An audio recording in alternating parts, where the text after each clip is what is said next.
Hi everyone, welcome back to Radio Night Crime. Before you drift off, let me know in the comments where you're listening from. If you're enjoying the stories, don't forget to like and subscribe. Now let's relax and jump into tonight's case.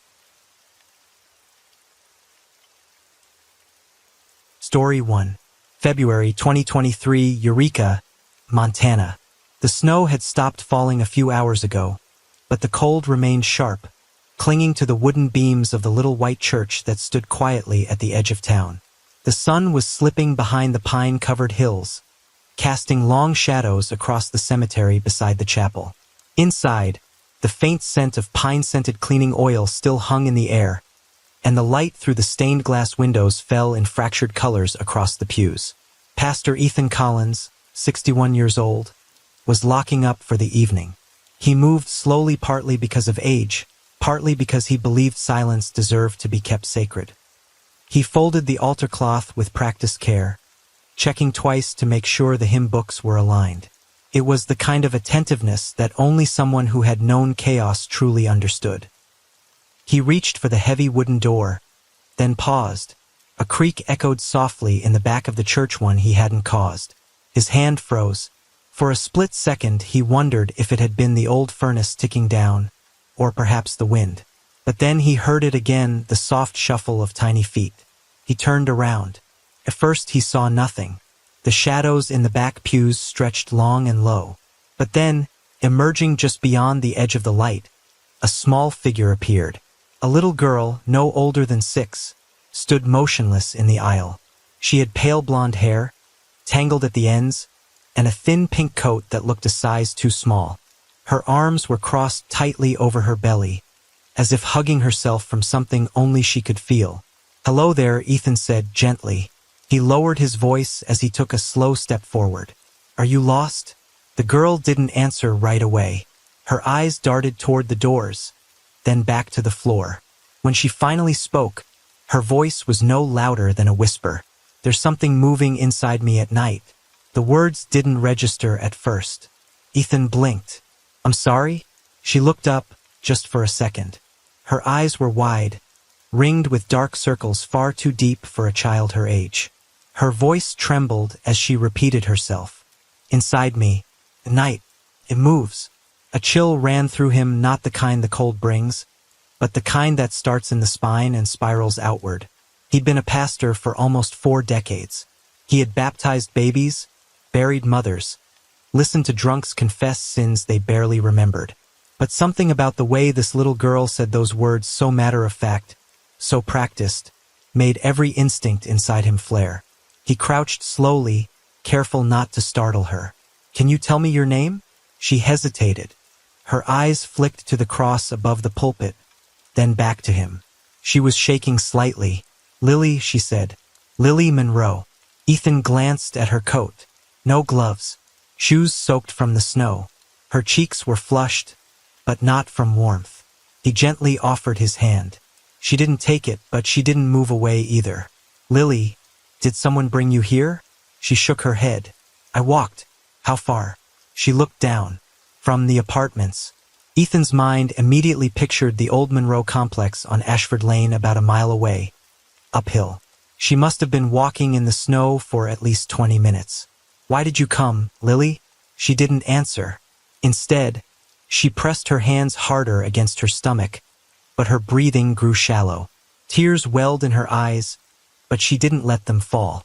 Then, she whispered again, "It hurts sometimes, like when I'm trying to sleep, but it's not a stomachache." Ethan knelt further, trying to stay calm even as his chest tightened. "What does it feel like?" She looked him dead in the eye. "Like a monster is moving around in me." Oh, that was when he stood up. His knees popped, but he didn't notice. He walked quickly, but not panicked, toward the church office, motioning for Lily to follow. She did silently. Once inside, he turned on the old space heater, pulled out a blanket from the cupboard and wrapped it around her shoulders. He handed her a paper cup of warm water. She drank like she hadn't had anything in hours. Then, Ethan reached for the landline and dialed 911. 911, what's your emergency? My name is Pastor Ethan Collins. I have a 6-year-old girl here at St. Augustine Chapel. She says there's something moving inside her. At night, she's in pain. She walked here alone from Ashford Lane, but her name is Lily Monroe. There was a pause on the other end. Then the dispatcher's voice dropped into something steadier. Understood, sir. We're dispatching paramedics now. Please stay with the child. Ethan hung up. He turned back to Lily, who sat silently in the old wooden chair, blanket drawn up to her chin. Help is on the way, he said softly. She nodded but didn't look up. Her hands were gripping the cup too tightly, her fingers pale. Ethan sat across from her and waited, with a growing storm rising in his chest, under the yellow light of the worship hall. The distant sound of an ambulance siren echoed through the soft snow that covered the path leading to the church. Reverend Ethan Collins sat across from the little girl named Lily Monroe, his hands resting lightly on the table, his eyes fixed on the small body curled up in the old blanket. When the paramedics entered, Ethan stood, introduced himself briefly, and quietly retreated. He just watched, not interrupting, as they examined Lily, took her vital signs, asked a few questions that she answered with gentle nods or shakes of her head. She didn't scream, didn't cry, just maintained a strange resignation that made one feel more uneasy than if she had screamed. When they asked about her guardian, Lily just said, "Aunt Janet," and turned away. After the ambulance left, taking Lily to the Eureka Medical Center, Ethan stood for a long time on the steps of the church, his eyes following the red light fading in the snow. The cold wind brushed against his collar, but he didn't notice. Lily's words still rang in his head like a small bell chiming from somewhere dark. There's something moving inside me at night. Eureka was a small town, almost isolated from the rest of the world, nestled between mountains and a lake that was cold all year round. The population was small, mostly white people who had lived there for generations. They knew each other's faces, and they knew the silent secrets that people often tried to hide. In such a closed community, the fact that a little girl like Lily had been living with her aunt without a mother for the past 2 years should have been more noticeable, but people were used to silence. And sometimes they chose to believe the easiest thing to hear. Sarah Monroe, Lily's mother, was a quiet but well-liked woman in town. She had worked as a librarian at the public library. In the fall of 2021, she disappeared without a word. The rumors spread quickly. Some said she was too stressed, others that Sarah had mental problems. A few malicious people even said she had abandoned her child for a man elsewhere. But no one called the police, no one investigated. The reason was that Janet Monroe, Sarah's older sister, claimed that her sister had left Lily in her care, that Sarah couldn't handle being a mother anymore. She worked in a small accounting office in town, was articulate, always neat, knew how to smile just enough at everyone. But anyone who asked further received an unpleasant look and a cold reply. Sarah is not my business anymore. Ethan knew Janet from before. They had met at church events, occasionally at fundraisers. He had never had reason to doubt her. She had always been proper, if not overly so. But now, when he thought about it, he felt a chill run down his spine at the thought of the gap between her appearance and what lay behind that shiny glass, something like a locked door, untouchable. Ethan also remembered an event from 3 years ago. He had just moved back to Eureka after 15 years of ministry across the Midwest. People said he had come back to slow down, but in truth he had come back to escape his own shadow. His only daughter, Anna, had died in 2019 after years of battling depression. She had taken her own life in her rented apartment near her college in Michigan. Ethan had no idea that her short letters to him were her last cries for help until it was too late.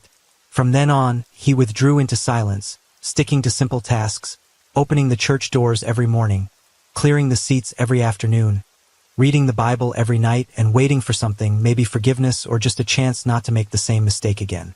And tonight, when Lily walked into the church with those eyes, the same eyes as his daughter had in the last months of her life, Ethan couldn't help but stare.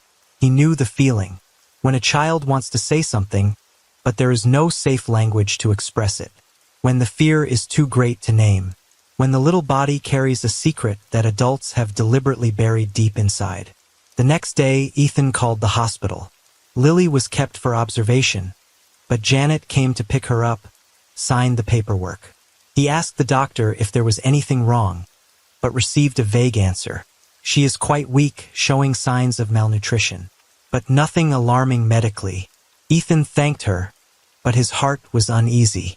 He hung up, sat in a small office behind the church, where the afternoon light filtered through the frosted glass. On the table was Lily's half-drunk glass.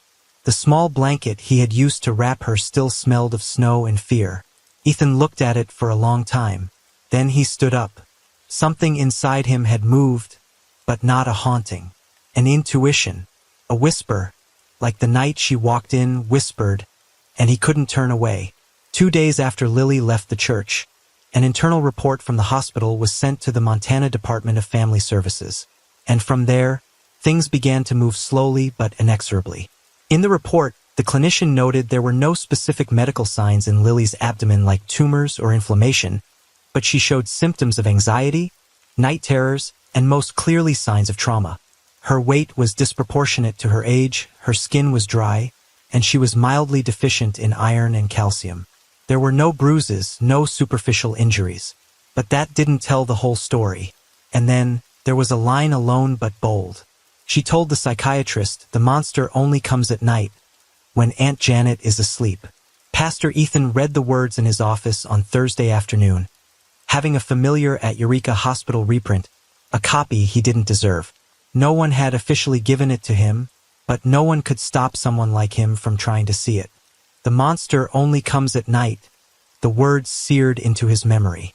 Years ago, his daughter, Anna, had used the same words. When Ethan, sitting helplessly in front of her closed door, had called out, "What's scaring me?" She had whispered tearfully, "It's like something's crawling inside. A dark thing. I can't explain it." He hadn't understood. He'd thought it was just a metaphor for a girl lost in teenage sadness. But he'd been wrong. Ethan wasn't about to let the past repeat itself in the form of another child. That afternoon, he went straight to the Lincoln County Child Protective Services office, where he knew he would find someone who could help Rebecca Hale, a child welfare specialist, a woman of 38, sharp and coldly practical, but known for never ignoring her instincts. She had worked in places far darker than Eureka, where stories of the night monster were more than just childish talk. Ethan told her everything. About the conversation in church, about the way Lily had huddled under the covers and refused to cry, about his daughter's old words and the way the memories had overlapped. Rebecca listened for 10 minutes without saying anything. Then she asked for the records, retrieved all of Janet Monroe's guardianship papers, checked the school, the homeroom teacher, the school nurse. And while Ethan waited for confirmation, something concrete to cling to, Rebecca found a detail that no one else had bothered to bring up.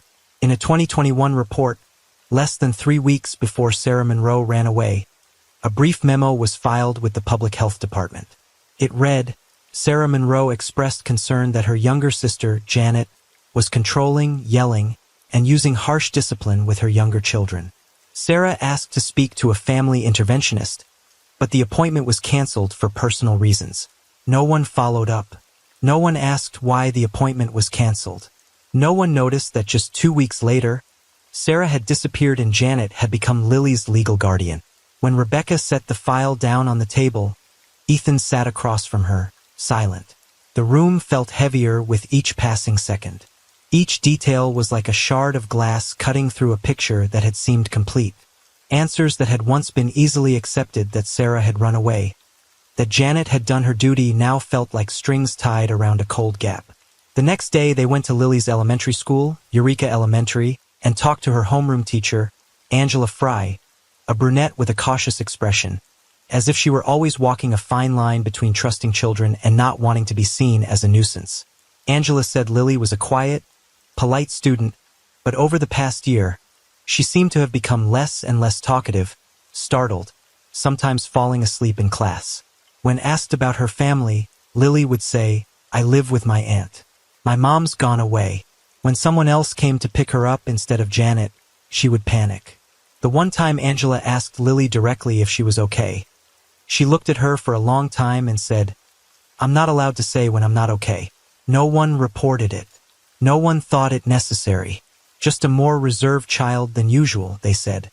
But Rebecca didn't buy into the easy normal term.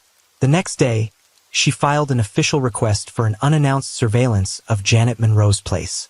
Not a raid, but a first step. Meanwhile, Ethan began to observe. He didn't want to spy like a cop, not stalk like a suspect, but he showed up near Janet's apartment more often, bringing books, dropping by randomly, claiming he needed information about Lily for a children's program at church. Janet smiled politely, but her eyes were never really friendly. Lily always stood behind her, eyes downcast, her hands clasped together as if trying to keep something inside from escaping. Ethan noticed the little things. Janet's refrigerator had no childish drawings, no family photos. The living room was clean to the point of being bare, and there was a locked, dark wooden cabinet in the hallway, something out of place with the rest of the apartment. Every time Janet said Lily was upstairs, doing homework when he arrived. But Lily never appeared out of nowhere, never smiled, never asked anything. No 6-year-old would stay silent for that long. And on the last night of the week, sitting alone in the small Bible study at the church, Ethan opened a desk drawer and took out an old notebook, the one where he had written notes about Anna, years before she died. Under a creased page, he read his own words, written in shaky handwriting. There are monsters without horns, without fangs. They hide in familiar shapes. They come at night not in dreams, but in rooms no one will enter. He closed the notebook. He looked up at the ceiling, where the yellow light cast a wooden cross on the wall. He knew something was about to happen, and this time, he would not sit idly by while another person disappeared. One Tuesday afternoon, as dark clouds rolled slowly over the pines north of Eureka, Pastor Ethan Collins stepped out of his car with a box of homemade cinnamon rolls in one hand and a new children's book in the other. He stopped in front of apartment number 204 of the Monroe complex, the building where Janet and Lily lived, as if it were a casual visit. But in truth, it was anything but casual. Everything he did today had been carefully considered the night before. The door opened after 2 rings. Janet appeared, neat as ever in a white blouse, and her hair pulled back into a bun. She looked a little surprised, but she smiled, the way people who know how to hide behind a mask of politeness did. Ethan handed her the box and the book, saying he'd been thinking of Lily as he read the first page. She accepted, inviting him in with a smooth voice, as if she knew a familiar dialogue by heart. The air inside was so clean it was almost sterile. Not a scrap of paper had fallen, not a smudge on the tiles. The scent of licorice air freshener permeated every corner, giving him the feeling that he was entering a place prepared more for display than for living. There were no family photos on the walls, no children's drawings, no sign that Lily had ever scribbled anything on a whiteboard or sticky note. Even the refrigerator was free of drawings or notes. The dining table was set with just 2 plates, as if waiting for a guest who never came. Janet said Lily was upstairs doing homework. Ethan nodded. He didn't ask to see her. Instead, he sat on the sofa and watched while Janet made tea. In the corner, against the wall, was a dark wooden chest he'd noticed before. It was locked, the lock a little worn but still sturdy. There was no reason for a small, simple apartment to have one in the living room unless it contained something that shouldn't be seen. Ethan touched the armrest, feeling the worn but well-cleaned upholstery. He glanced around, noticing a detail he'd missed the last time, an asymmetry in the shade of the chandelier in the corner. He looked up. A small hole had been cut right in the center of the shade, just big enough for a small lens. And next to the fireplace, just below the artificial plant, he saw another dark spot, the slot for a mini camera. There was a hidden camera in the room. Ethan knew that couldn't be by accident. No one in a quiet town like Eureka would install hidden cameras in their homes unless they were hiding something. Unless they needed to spy on people in their own space. Small footsteps sounded on the stairs. Lily appeared, walking slowly and timidly, as if she had to pass through an invisible door to get down. She was wearing a gray wool dress, still clutching her notebook. Lily, say hello to Pastor Ethan. Janet introduced herself, and the child did so smoothly that it made him feel a pang. He asked a few simple questions. Was Lily good at school? Did she like to draw? She nodded, giving the correct responses, as if they had been memorized. There was no emotion, no look of permission from Janet, but no spontaneity either. As if she had not lived in her answers, but had just borrowed the language of adults to act them out. After tea, Ethan excused himself and left. Janet saw him to the door, as polite as ever, without any extras or omissions. Lily just watched, her hand clenched close to the hem of her dress. On his way to the parking lot, Ethan ran into Eleanor Benson, an elderly widow who lived across the street from Janet in apartment 202. She was watering plants on the balcony, her thick glasses pushed down on the bridge of her nose. Ethan said a quick hello, and she recognized him immediately, smiling politely. After a few small talk about the weather, he asked gently about Janet and Lily, as if he were an acquaintance in the neighborhood. Eleanor hesitated at first, but after making sure no one was around, she lowered her voice. She said she had heard faint screams many nights, not screams, but stifled sobs, but sometimes at 1 or 2 in the morning. At first, she thought Lily was dreaming, but the sounds were steady and rhythmic. Sometimes they were the sounds of something being dragged to bed creaking or a chair being pushed. The scariest time had been 2 weeks ago, when she had happened to look out into the hallway in the middle of the night because she heard a door opening. A strange man had entered Janet's apartment, not from the neighborhood. She couldn't see his face, but he was tall, dark-haired, and wearing a leather jacket. When she opened the door to ask, Janet would just say, "My cousin is here for a few days," and then close the door. She hadn't seen him since, but there were nights when the lights in Janet's house would stay on until late. Ethan thanked him and walked away in the cold. He said nothing more, didn't betray the panic inside, but he knew he was on the edge of something darker than he'd ever imagined. He wasn't a cop. He wasn't a detective. But he'd lost someone before because he believed everything would be okay. This time, he didn't let it all sink into an empty prayer. Back at the church, he went into his office and turned on the light, placing the book Lily hadn't gotten yet on the table. The light showed the fraying on the spine, and his hands shook as he poured another cup of tea. On the wall was the old copy of the calligraphy he'd hung when he first came to Eureka. The words were written in black ink. To listen is not to wait for your turn to speak. To listen is to bear the weight of silence. This time he did listen, and in Lily's silence, he heard the scream that no one would name. On Friday morning, just 3 days after his visit to the Monroe apartment, Ethan returned to the apartment building to see something that made his heart skip a beat. The window of apartment 204 was wide open. The white curtains swayed gently in the morning breeze. Lily's footsteps were gone upstairs. Janet was gone in the kitchen. Her parking spot was empty. He stood frozen in the dewy grass, clutching the Bible he carried as usual. A hollow feeling filled his chest, as if a hole had opened somewhere inside him. He didn't have to ask anyone. He knew they were gone. Back in the church office, Ethan turned on his old computer, which he rarely used. His email popped up with a new message. From anonymous address, username Snowfall, guest 13, no subject. No opening. Just a brief paragraph, but enough to change the whole situation. My name is Sarah Monroe. I am not dead. I am living under a false identity in Eugene, Oregon. My sister has threatened to harm Lily if I speak up. I can no longer remain silent. I believe she is in danger. Ethan read it over and over, then printed it out, his hands shaking. His eyes fell on the name Sarah Monroe, a name that had vanished, as if it had never existed, now returning like a belated confession. But Ethan didn't blame her. No one should have to run from their own flesh and blood. He called Rebecca Hale immediately. There was no doubt left, not with what he had seen, and now with this evidence. Less than an hour later, an emergency meeting was held at the town police headquarters. Rebecca, Ethan, an investigator named Jared Knox, and a representative from the State Department of Child Services sat around a long table. They reviewed Janet's travel records, recent bank transactions, phone tracking, and discovered that Janet's car had just filled up at a gas station outside Missoula, more than 125 miles south of Eureka. The transaction had been made with the card of a man named Ricky Vaughn, an undeclared, de facto boyfriend.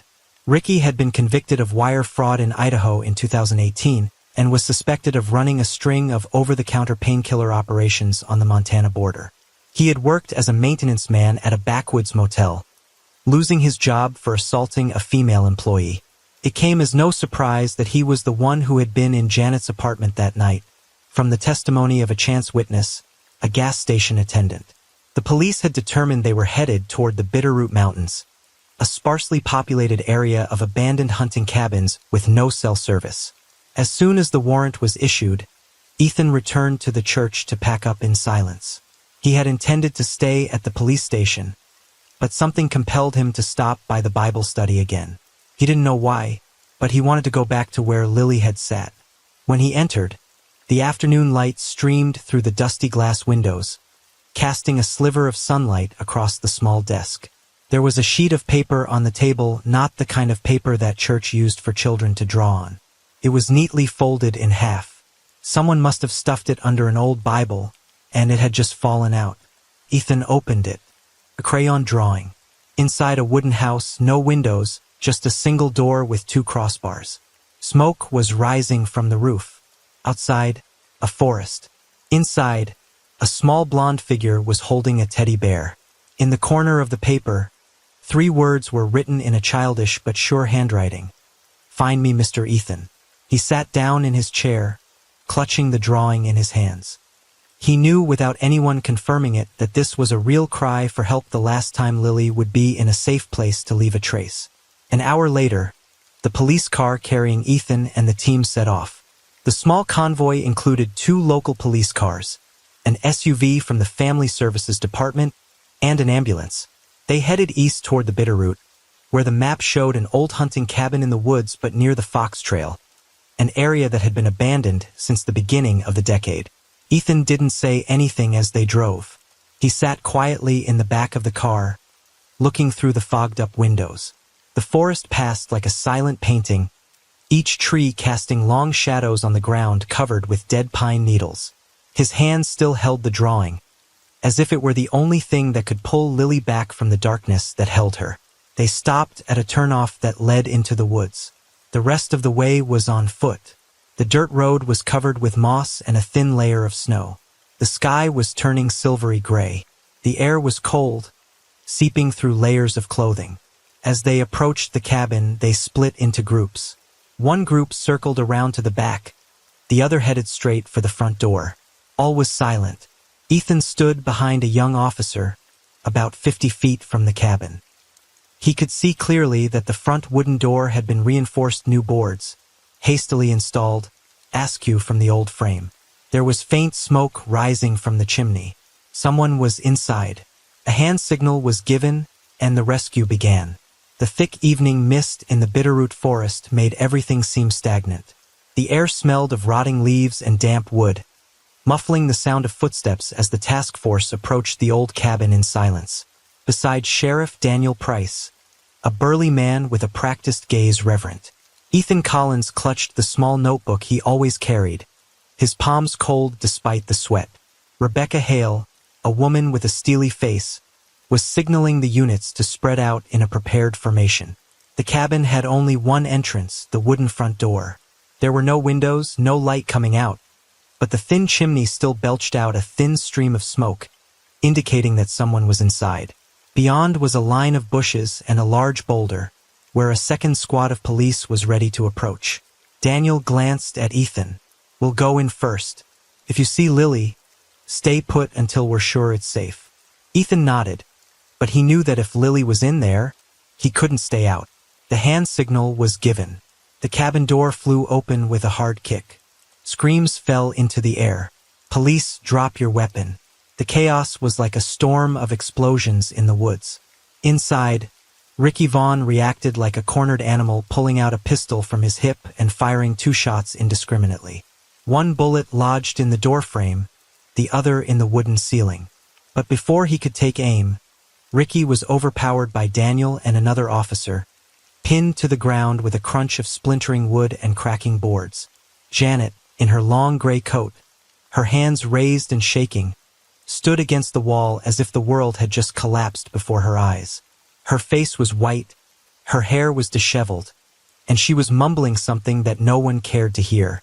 Rebecca handcuffed her silently, without a word. Each movement was cold and precise. Ethan pushed the door open and entered shortly after, his heart pounding as his eyes scanned the main room. The furniture was sparse: a wooden table, a small stove, 2 plastic chairs, a few bags of dried food. But no Lily, no sound, no sign of a child. He turned to Daniel, his voice choked. "Where is she?"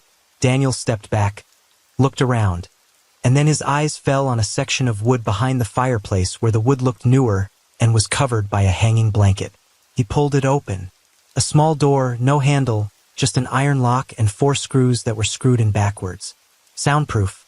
An officer pried it open with a crowbar. The door swung open. A cold, stifling blast of air blew in, carrying the smell of antiseptic mixed with something plastic, the smell of panic and suffering. A flashlight beam shone in. It was a small room, about 2 meters square, with no windows, just old mattresses on the floor. The walls were haphazardly plastered with crayons. In one corner were piles of old toys, eyeless dolls, stuffed bears with torn ears. And in the middle of the room, Lily Monroe was sitting, clutching a cream-colored teddy bear. Ethan stepped forward first, not waiting. He knelt down. "Lily," she looked at him. Her eyes were wide but lifeless, as if they had drifted far away. Her face was pale, her arms were bruised, and her hand was clutching the bear with a name embroidered on it. Hope. Under the flashlight, she trembled, but when she saw Ethan, her eyes gradually softened. No tears fell, only her lips moved slightly. The monster didn't win. The whisper was like a slow knife cutting into Ethan's chest. He put his arms around her. She leaned her head against his shoulder as if, after days of confinement, she could finally breathe. Rebecca entered, her eyes clouding for a second. Behind her, 2 officers were inspecting a corner. One of them stopped at a small wooden shelf against the wall. On it were a series of bottles with blurred labels: clonazepam, tramadol, alprazolam, prescription tranquilizers, strong painkillers, all of them showing signs of being used covertly. Next to them were 3 mini cameras mounted in a corner, wires hidden in the wood, connected to the outside by backup batteries. Then an officer yanked them down. The screen lit up. A video was playing, an image of Lily sitting motionless for 45 minutes, just twirling the teddy bear in her arms. Daniel turned away, slamming his fist against the wooden wall. Rebecca was silent. Ethan didn't look. He just held Lily tighter, feeling her ragged breathing ease in her chest. Lily was wheeled out on a stretcher. The paramedic checked her wounds and administered a light for her. She said nothing more, just held Hope as if afraid that if she let go, everything would disappear. Ethan walked beside her, never leaving her side. He was not her father, nor did he have any legal rights. But the look in Lily's eyes said it all. As the ambulance drove away, sirens wailing through the dense trees, Ethan stood in front of the cabin for a moment longer. The investigators began a more thorough search. Bricky Vaughn had been subdued and taken away, and Janet was sitting in the police car, her head bowed, her face devoid of any illusion. She didn't fight back, didn't cry, didn't say a word. Only her eyes lost, as if she couldn't understand what she had become. Rebecca moved toward Ethan. "The tape will convict both of them. They won't get away." Ethan didn't answer right away. After a moment, he said in a low voice, "But she's been through this for too long, and no one's listening." Rebecca nodded, her eyes a rare glimmer of pain. "But today someone listened." Ethan looked up at the sky. The cabin's planks were still open, and somewhere in the woods, birds began to call in the twilight, not joyfully, but the sound of something saved, however late, however wounded. And that was enough. A month after the rescue, Eureka entered an early spring. The snow melted from the eaves, and the ancient pines began to shed their brown leaves, giving way to new green shoots. But there was one thing that was more obvious than anything else. The tense silence that had once shrouded the small community had receded, but replaced by relieved whispers and more meaningful nods. Sarah Monroe, her hair cropped short and her figure thinner than ever, returned to town on a misty Thursday morning. She appeared at the local courthouse without a lawyer, carrying only a confession and the evidence she had kept in her 2 years of exile. Among them were photos and a handwritten note from Janet threatening to make Lily disappear if Sarah did not relinquish custody. All of the Montana Family and Human Rights Court reviewed the entire case, and after just 3 hearings, custody of Lily was awarded to her biological mother. There was no objection, no debate. Janet signed off during the first hearing, her eyes unfocused and her face blank. Ricky Vaughn had been defiant, but when the video from the cabin was shown, he remained silent and bowed his head for the rest of the hearing. The verdict sent a sigh of relief through the town. Janet Monroe, 25 years without parole, on charges including child abuse, kidnapping, conspiracy to commit robbery, witness intimidation, and drug use with intent to control. Ricky Vaughn, 18 years for illegal possession and use of a firearm, conspiracy to commit abuse and drug possession. No one disputes, no one doubts, but most of all no one forgets Lily Monroe's little face as she walked out of court for the first time with her mother, still clutching her teddy bear named Hope, but her eyes still shy, but no longer shying away from the light. Ethan Collins, in the days after the trial, quietly returned to his old church study. He cleaned every corner, replaced the faded curtains, and taped a single piece of paper to the wall behind his desk, the drawing found in the Bible study, the words still intact. "Find me, Mr. Ethan." He didn't frame it, just pin it up with 4 small nails, a reminder not to hide it behind glass. When parishioners came to visit, someone asked where the drawing came from. Ethan simply said, "It's a call I couldn't hear before. This time I heard it." Lily and Sarah started a new life, not in a foreign place, but in their old town. A small apartment next to the city library was subsidized by the government, and a long-term mental health program was set up. Sarah got a job as an administrator at the health center, and Lily went back to her old school, to the class of Angela Fry, who now kept a notebook of unusual student comments. She didn't miss the signal again. One Sunday morning, while the church was quietly welcoming the congregation, Ethan stepped up to the wooden platform, his familiar leather notebook in hand. In the 3rd row, Sarah and Lily sat side by side. Lily wore a white dress with blue trim, her hair tied in pigtails, and she held Hope, a bear whose ears Ethan had replaced after learning the story. The church fell silent as Ethan began his final sermon before retiring, that we pray for miracles, for salvation from the unseen. But sometimes salvation doesn't come from the supernatural. It wasn't a miracle that saved Lily. It was the courage of a child, and someone who finally listened. There was no applause, no sighs, just silence so quiet that everyone could hear their own heartbeats. In that moment, everyone looked back at themselves, the times they had ignored the unusual, the times they had dismissed it as just being a kid. At the end of the session, Ethan stood at the door, shaking hands with each person. When it was Lily's turn, she looked up at him, then pulled another drawing from her pocket. A house with its door wide open, light shining from within.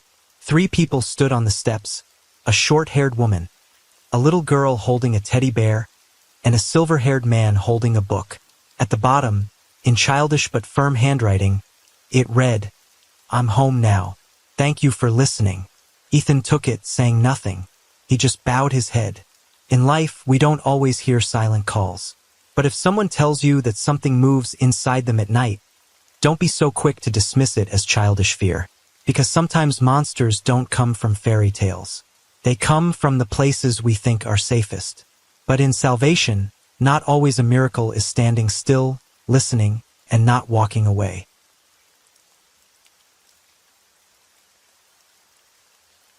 Story 2. Many disappeared after they won, and were forgotten as if they had never existed. No one heard the final screams of those 6 girls. No witnesses, no trace of blood. Only the dry desert night that swallowed up everything left unsaid. And then, in 3 days, their names became a tragedy, quickly replaced by the scandals of the coming week, an upcoming election, and a more promising baseball season. But Marissa Green did not forget. 20 years. She counted the days like a heartbeat, so regular, so hard, so unwavering that even those closest to her began to back away, unable to bear the haunting gaze of her eyes. That morning, Arizona was bathed in the blazing sun as always. The light streamed through the kitchen window, falling on the dining table where Marissa stirred her coffee unseen, untasted, a habit that existed only to fill the void. David sat across from her, pretending to read the newspaper. They didn't talk much in the mornings, not for lack of love, but for the words. Then the phone rang. The screen lit up, unannounced. Detective Holbrook. Marissa stared, didn't pick up, didn't blink, didn't breathe. David, her voice cracked like glass. Liam Holbrook, the paper fell from his hand. Coffee spilled onto the table, unwieldy.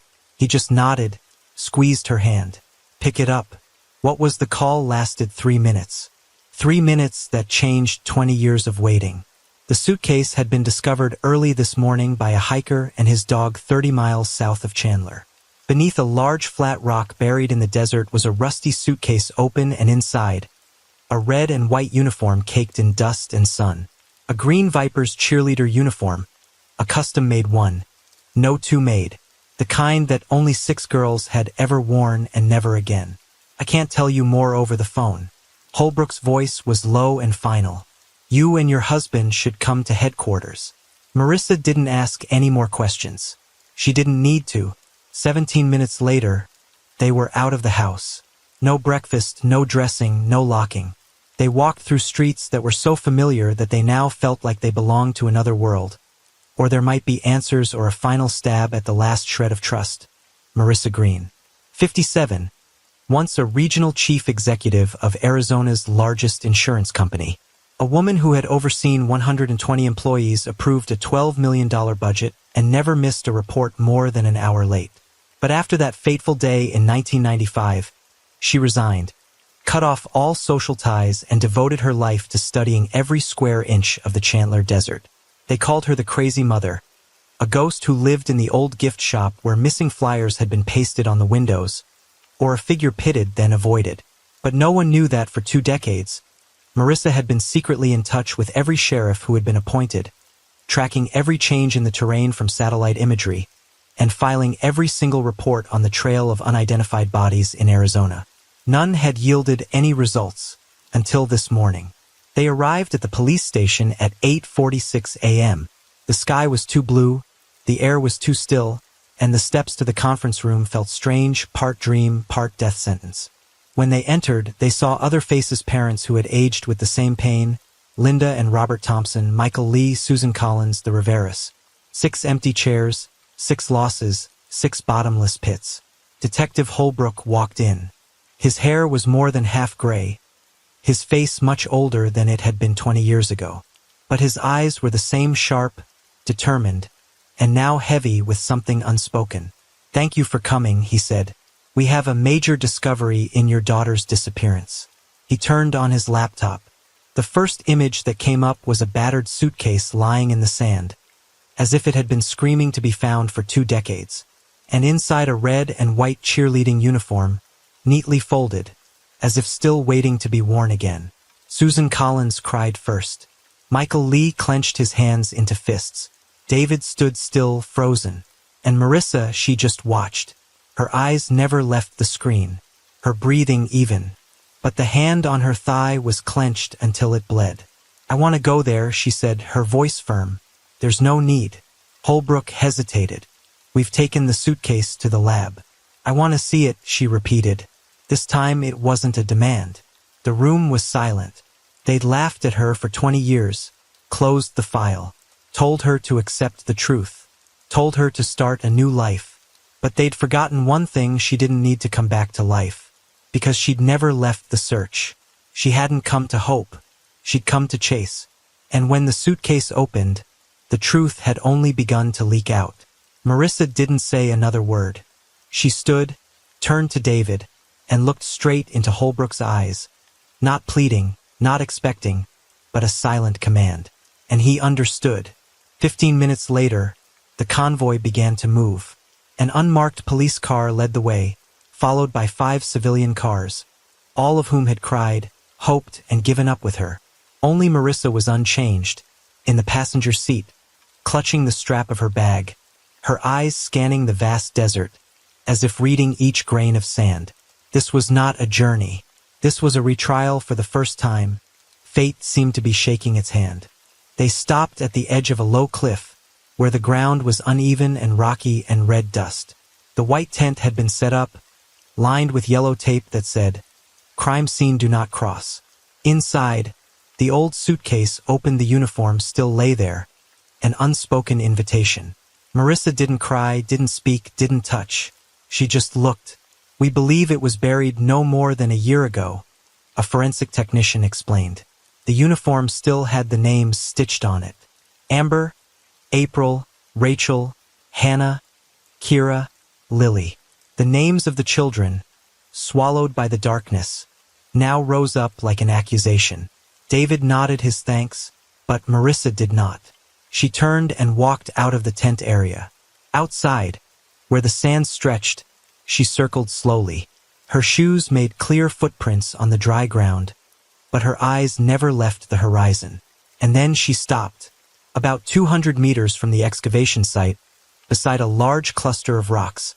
A silver-blue pickup truck was parked out of sight. A man was dragging a heavy object from the back of the truck, while another crouched behind a large cactus, as if hiding something. A third person, the driver, was sitting in the truck, watching. Marissa did not need to ask David. She just pointed and headed straight for it. "Marissa, stop." David chased after her. "The police said not to leave the area." "Too late," she said, her eyes fixed on the car. "If that's the man who killed my daughter, I want to see his face." They had gone only half the distance when the men realized they were being followed. No words, no awkward reactions, just running straight to the car, throwing the object into the trunk, and revving it up, driving away in a cloud of dust. Marissa pulled out her phone, trying to get a picture of the license plate, but the car had no plate. Just a logo of a firebird spreading its wings, wrapped around 3 letters, CPF. Marissa was speechless. She wasn't a cop, but her memory had never betrayed her. CPF Caraway Performance and Fitness, the company that sponsored the cheerleading squad in 1995. The head of the operation was none other than Vincent Caraway, the coach of the missing girls. No one had ever suspected him. He had lived in Chandler for 20 years, had participated in every search, had hugged mothers, cried on camera. And now, the company logo he had once sponsored had appeared at the scene of the crime near where the suitcase containing the victims' uniforms had been found. Marissa's world seemed to crack, but she didn't fall. She bent down, and what she saw made her chest tighten. A small star-shaped earring, sparkling with a red stone in the center. It wasn't just jewelry, but it was confirmation. She'd given matching pairs to her daughters on their 13th birthdays. And Amber, who tended to wear hers on the left, had lost the other one during their final rehearsal. Marissa remembered her crying, clutching her mother's ear and saying, "I won't lose the other one, I promise." Now, here it was, in the middle of the desert, near the car of the 3 men, near where the missing children's uniforms had been found. She didn't need confirmation, not from a technician, not from a lab. This was her battlefield, and she had just grasped the first piece of fabric that would pull the whole curtain of lies apart. Marissa said nothing as she returned to the tent. Her hand tightened on the earring, as if she loosened it would all dissolve into dust again. "We saw 3 suspicious men at the edge of the desert," David reported to Holbrook. "One of them was dragging something heavy. When they spotted us, they ran away. The car had no license plate, but it had the CPF logo." Marissa opened her palm. The small earring glinted in the midday light like frozen blood. "Amber," she said, her voice so calm that the tent fell silent. "I gave these to her when she was 13, a pair. The other has been here for 20 years. Holbrook looked at her, then at the earring, silence, no denial, no doubt. This was no longer a missing persons case. It was a battle that never ended. The team returned to headquarters that afternoon, but Marissa didn't rest. She sat in front of the security monitor, scrolling through the CCTV footage from around the area. No orders, no permission. Holbrook didn't stop her. He'd been a cop for nearly 30 years, and this was the first time he'd seen a mother act like a contact tracing expert. No delusions, no panic, just precise details. "CPF," Marissa repeated. "Vincent Caraway." He was a trainer, a sponsor, an innocent. She pressed the last two words like a stab, but that logo was right there at the scene. He couldn't have been careless. I remember him saying he sold the company in 2005, Holbrook said. Marissa turned, her eyes like spears. Who bought it? A man named Matthew Rands. He never investigated. It's time. The words weren't commands, but the room fell silent as if they had been given a military order. The next morning, a press conference was held. Caraway, as if he had come out of nowhere, appeared at the scene, his face perfectly grief-stricken. He came, shaking hands with each of them, hugging Marissa like an old companion in grief. "We never forget the girls," he whispered. "I pray." Marissa nodded, expressionless. She waited for him to leave, then turned to Holbrook. "Give me the CPF financial records from 1995 to 2005. Every grant, every project, every shipment." "Marissa, you can't." "I can't because no one else will." That afternoon, she and David stopped at a small diner near where the suitcase had been found. They chose a table in the corner, away from the cameras. The waitress was a woman in her 30s, brown hair, wearing a small silver earring, a red star. Marissa was stunned. "I'm sorry," she said, her voice choking. "That earring you're wearing, can you tell me where it came from?" The woman hesitated. "Oh, a customer gave it to me once, a long time ago," he said. "The other one was missing, but it suited my eyes." A chill ran down Marissa's spine. David sat up straight. "Does he come here often?" he asked. "Yes, occasionally. He's close to Gerald Laffinger, the guy who gets food from me every day." The name was a bolt of lightning. "Gerald Laffinger?" Marissa repeated. "Where does he live?" The waiter bit his lip. "I can't. We're not asking you to break the law," David said. "But if you deliver, then it's not illegal for us to follow." The waiter was silent for a moment, then nodded very slightly. "I'll be gone in 20 minutes. They followed the waiter's motorcycle through the wilderness to a ranch called Laughing Ranch. No security cameras, no checkpoints. But there were guards and trucks, too many for a private ranch. "Not a cattle station," Marissa whispered. David wanted to call the police. Marissa didn't. What if they get away?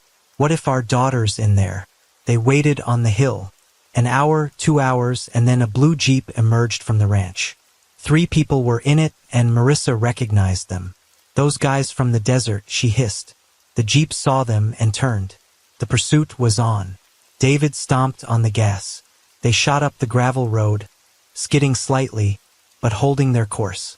The Jeep in front swerved, trying to lose him, but David was ex-military. His steering wheel didn't shake. "What are we doing?" he gasped. "We're unarmed. We have no police backup." "We have Amber," Marissa said, her eyes never leaving the CPF badge on the Jeep's rear door. "And she needs to know her mother is never out." The Jeep braked suddenly in the middle of the dirt road. David swerved, and they skidded to a stop just a few feet apart. The Jeep doors swung open. 3 men got out, 2 with iron bars, 1 with a pistol in his belt. "Get out," the gunman barked, his voice full of malice. David and Marissa raised their hands and opened the doors slowly. They weren't reckless, but they had nothing to lose either. "We're unarmed," David said, trying to keep his voice even. "What the hell are you doing stalking us?" The second man growled, stepping closer. Marissa stepped forward. "I'm April and Amber Green's mother." The man with the stick stiffened, as if punched in the gut. "Those 2 girls, we've been looking for them for 20 years. Marissa looked straight at him. "And today we saw the CPF logo on your car, saw you dragging something in the desert, saw you bury something near where my daughter disappeared." The man with the gun tilted his head, breathing softly. Then he turned on the radio. "We caught 2 stalkers," he said, "an old couple. Say they're the parents of the old guy." The voice on the other end said coldly, "Bring them back." Meow, Laughing Ranch from the outside was a peaceful place. Lush lawns, bright red roses blooming around the porch, classical stone statues lining the walkways. But once inside, the atmosphere was completely different. Silence, eerie cleanliness, and the faint smell of disinfectant. Marissa and David had been stripped of their belongings, phones, wallets, watches. They were led through a wood-paneled hallway. The walls hung with oil-still lives, the pale yellow light of a five-star hotel. Then the door opened. A man stood in the room, in his 60s, with neatly combed gray hair, an expensive linen suit, and shiny Italian leather shoes. On his wrist was a diamond-studded Rolex. His eyes were those of a man who had lived at the top of power too long, and no longer felt the need to hide his guilt. "I am Gerald Laffinger," he said, his voice soft as silk but sharp as a knife. "Welcome to my estate." Marissa did not shrug, did not bow. She stood as straight as iron. "We are not here to be entertained. We are here to ask about my daughter." Laffinger smiled. "Frank, I like that." David clenched his fists. April and Amber Green, 6 missing girls, and the people involved. Every inch of the desert is saying so. Laffinger picked up a glass of cognac. He took a sip. "I won't deny it. But you too, there are places where the law doesn't reach, like this room." He nodded. The back door opened. 2 guards entered, forcing David and Marissa out. They were led through the large stables. But beyond the metal door, there was a spiral staircase that led underground. "I swear to God, if they touch you," David muttered. But Marissa's eyes were glued to the concrete wall in front of her. Underground, underground, no natural light, no way out. The last door opened, and a gasp escaped Marissa's throat. 3 women sat on wooden chairs in the corner, thin, pale, eyes vacant. But as soon as they saw Marissa, one of them jumped to her feet. "Mom?" Marissa staggered, her heart shattered. The woman before her gaunt, grown, a far cry from the 14-year-old she'd been. But there was no mistaking that look in her eyes. April, the call was no longer a sound. It was tears, blood, all the lost years. David knelt. No words. He just shook, his hands reaching out, as if to check if this was real. April hugged them. For a long time, no one spoke, not needing to, because their daughter was alive. But the joy was not complete. "Where's Amber?" David asked. April choked up. Amber and Lily were killed trying to escape. Marissa cried for the first time in years. She didn't scream. She just shed tears. But each one felt like a knife cutting deep into her throat. April told him everything. About Caraway, about Laffinger, about Matthew Rans, about how they'd taken turns going down into the basement, or about Rachel, who died of infection, about Kira and Hannah, the 2 survivors, about how all 6 of them had been private property in a network of human traffickers disguised as coaches, sports, and community sponsors. "Mom," he said, he would kill anyone who dared to speak. "We tried." But he laughed and strangled Amber like she didn't deserve to live. Marissa said nothing. She stood. She was no longer a mother searching for her child. She was a survivor returning to the battlefield, and this time she was carrying her daughter in her arms. The iron door closed behind her captors. But this time, no one was trembling in the darkness. David and Marissa sat close to their daughter. They examined every wound, every gesture, every look, as if they needed to touch the truth to believe that their daughter was really there, in the flesh. April caught her breath. They locked the door with a combination, but you can hear noises from upstairs if they're loud enough. David nodded. "We need something that resonates." April pointed. "The stainless steel food tray. It's the only thing that will make an echo." David stood up immediately, pulled the tray, and slammed it against the central iron pillar. The echoes screeched in the small space, reverberating like artillery fire in the mountains. Marissa started shouting, too. "Someone help, we're in the basement. There's someone alive." Ira and Hannah joined in. The 5 of them struggled with silence, with time, with the fear that no one would hear. Then a noise not loud but clear came from the stairs. Someone was coming. April held her breath. Marissa stood in front of her daughter. David held the metal frame as if ready to use it as a weapon. The iron door opened.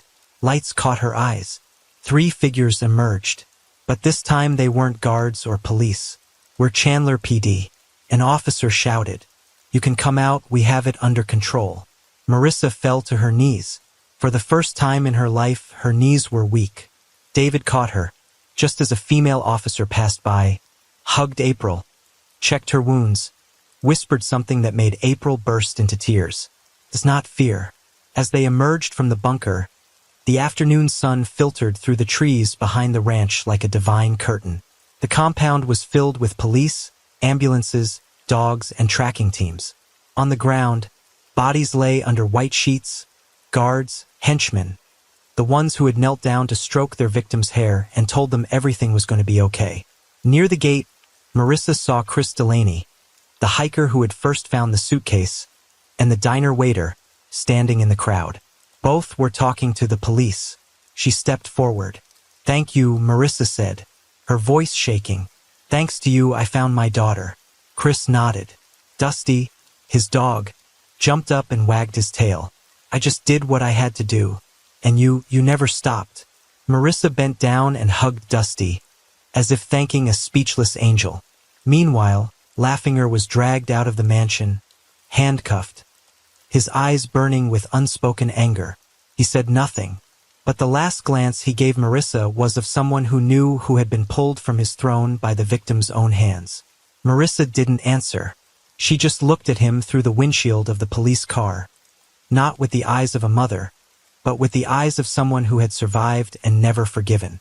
Vincent Carraway was arrested 2 hours later, trying to cross the border into New Mexico in a rented car with false papers and a suitcase containing more than $200,000.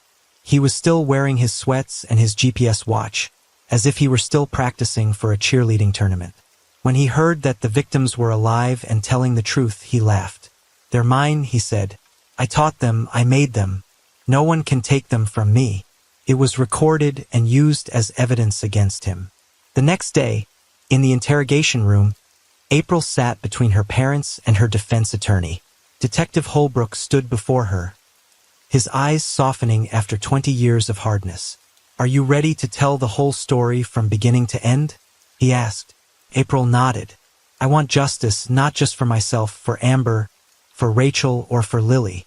She told him about that fateful night in 1995, about how Carraway had asked Rachel to stay behind for extra practice, or about how he had drugged the group. Then handed the girls over to Matthew and Laffinger, each of whom had taken a share of ownership. She told him about 2 decades underground, about the fear, the resistance, the brutal punishments for saying no, and Hannah confirmed every detail. They brought up the symbols, the scars, the clandestine recordings on old cassette tapes, hidden in the cement of the bathroom. All of them became a forensic knife, cutting through every mask Carraway had ever built. That night, settled into a secure FBI shelter, Marissa stood by the window, looking out at the city lights. April slept in the next room. For the first time in 20 years, she could lie in a real bed, with white sheets and an unlocked door.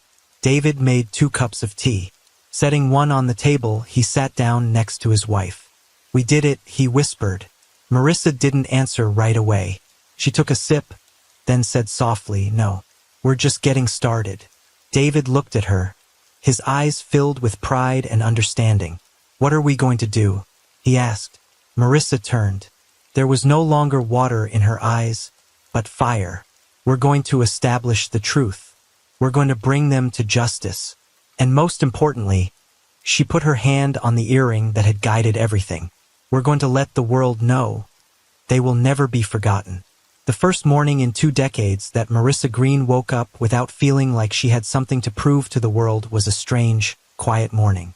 In the safety of the FBI safe house, miles from Chandler, where no one called her obsessed mother or paranoid, Marissa sat on the back porch, her hands curled around a hot cup of coffee, watching the sun slowly rise over the horizon. April was asleep. The girl, once suffocated by the system's darkness, lay in bed with the window wide open, her breathing steady as waves, no longer holding it for fear of being heard. David stepped back, placed a thin towel over Marissa's shoulders, and sat down beside her. "They transferred Carraway to a holding cell last night," he said softly. He fought back, spit in the cop's face. Marissa didn't turn around. Her gaze remained distant, not in hiding, but as if watching something beyond reality. "Silence is the last word of the powerless," she said. "He has nothing left to say. But we do." David was silent for a moment, then nodded. I know I'll have to go on television, stand before the public.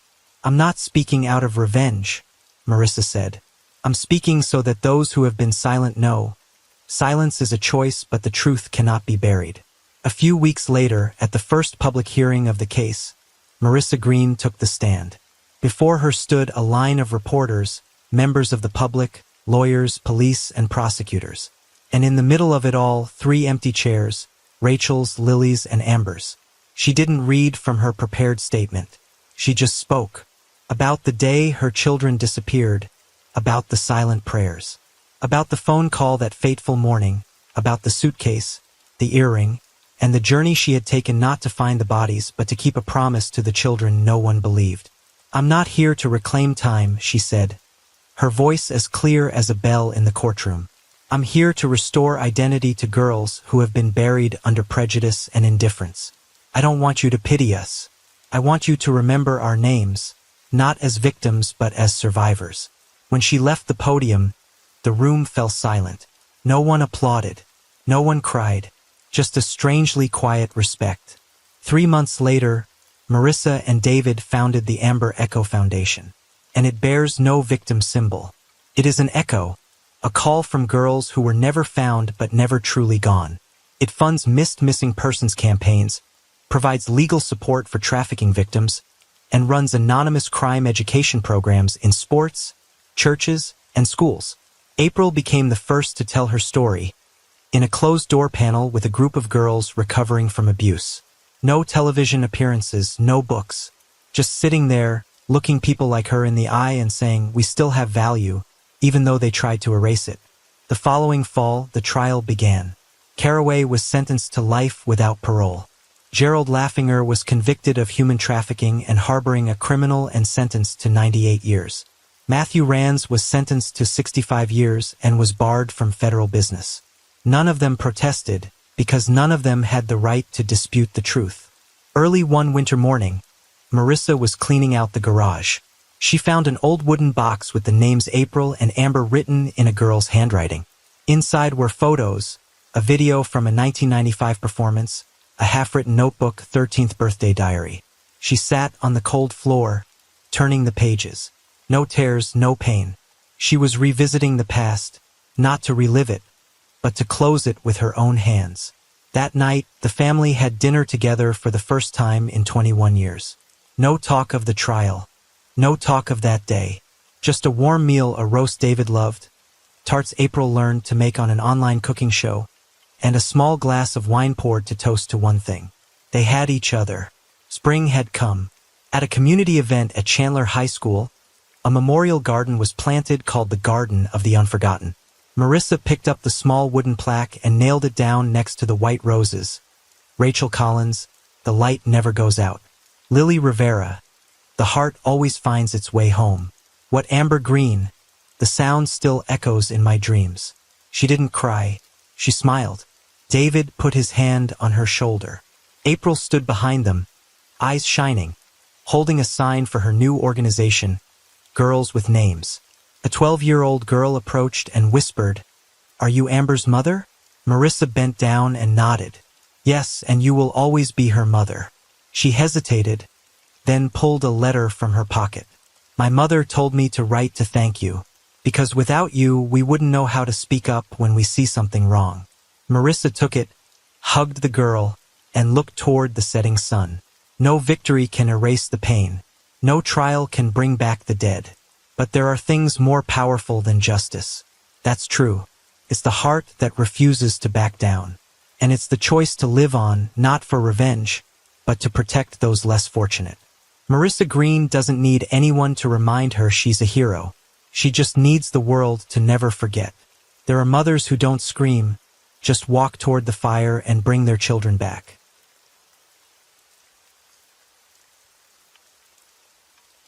Story 3.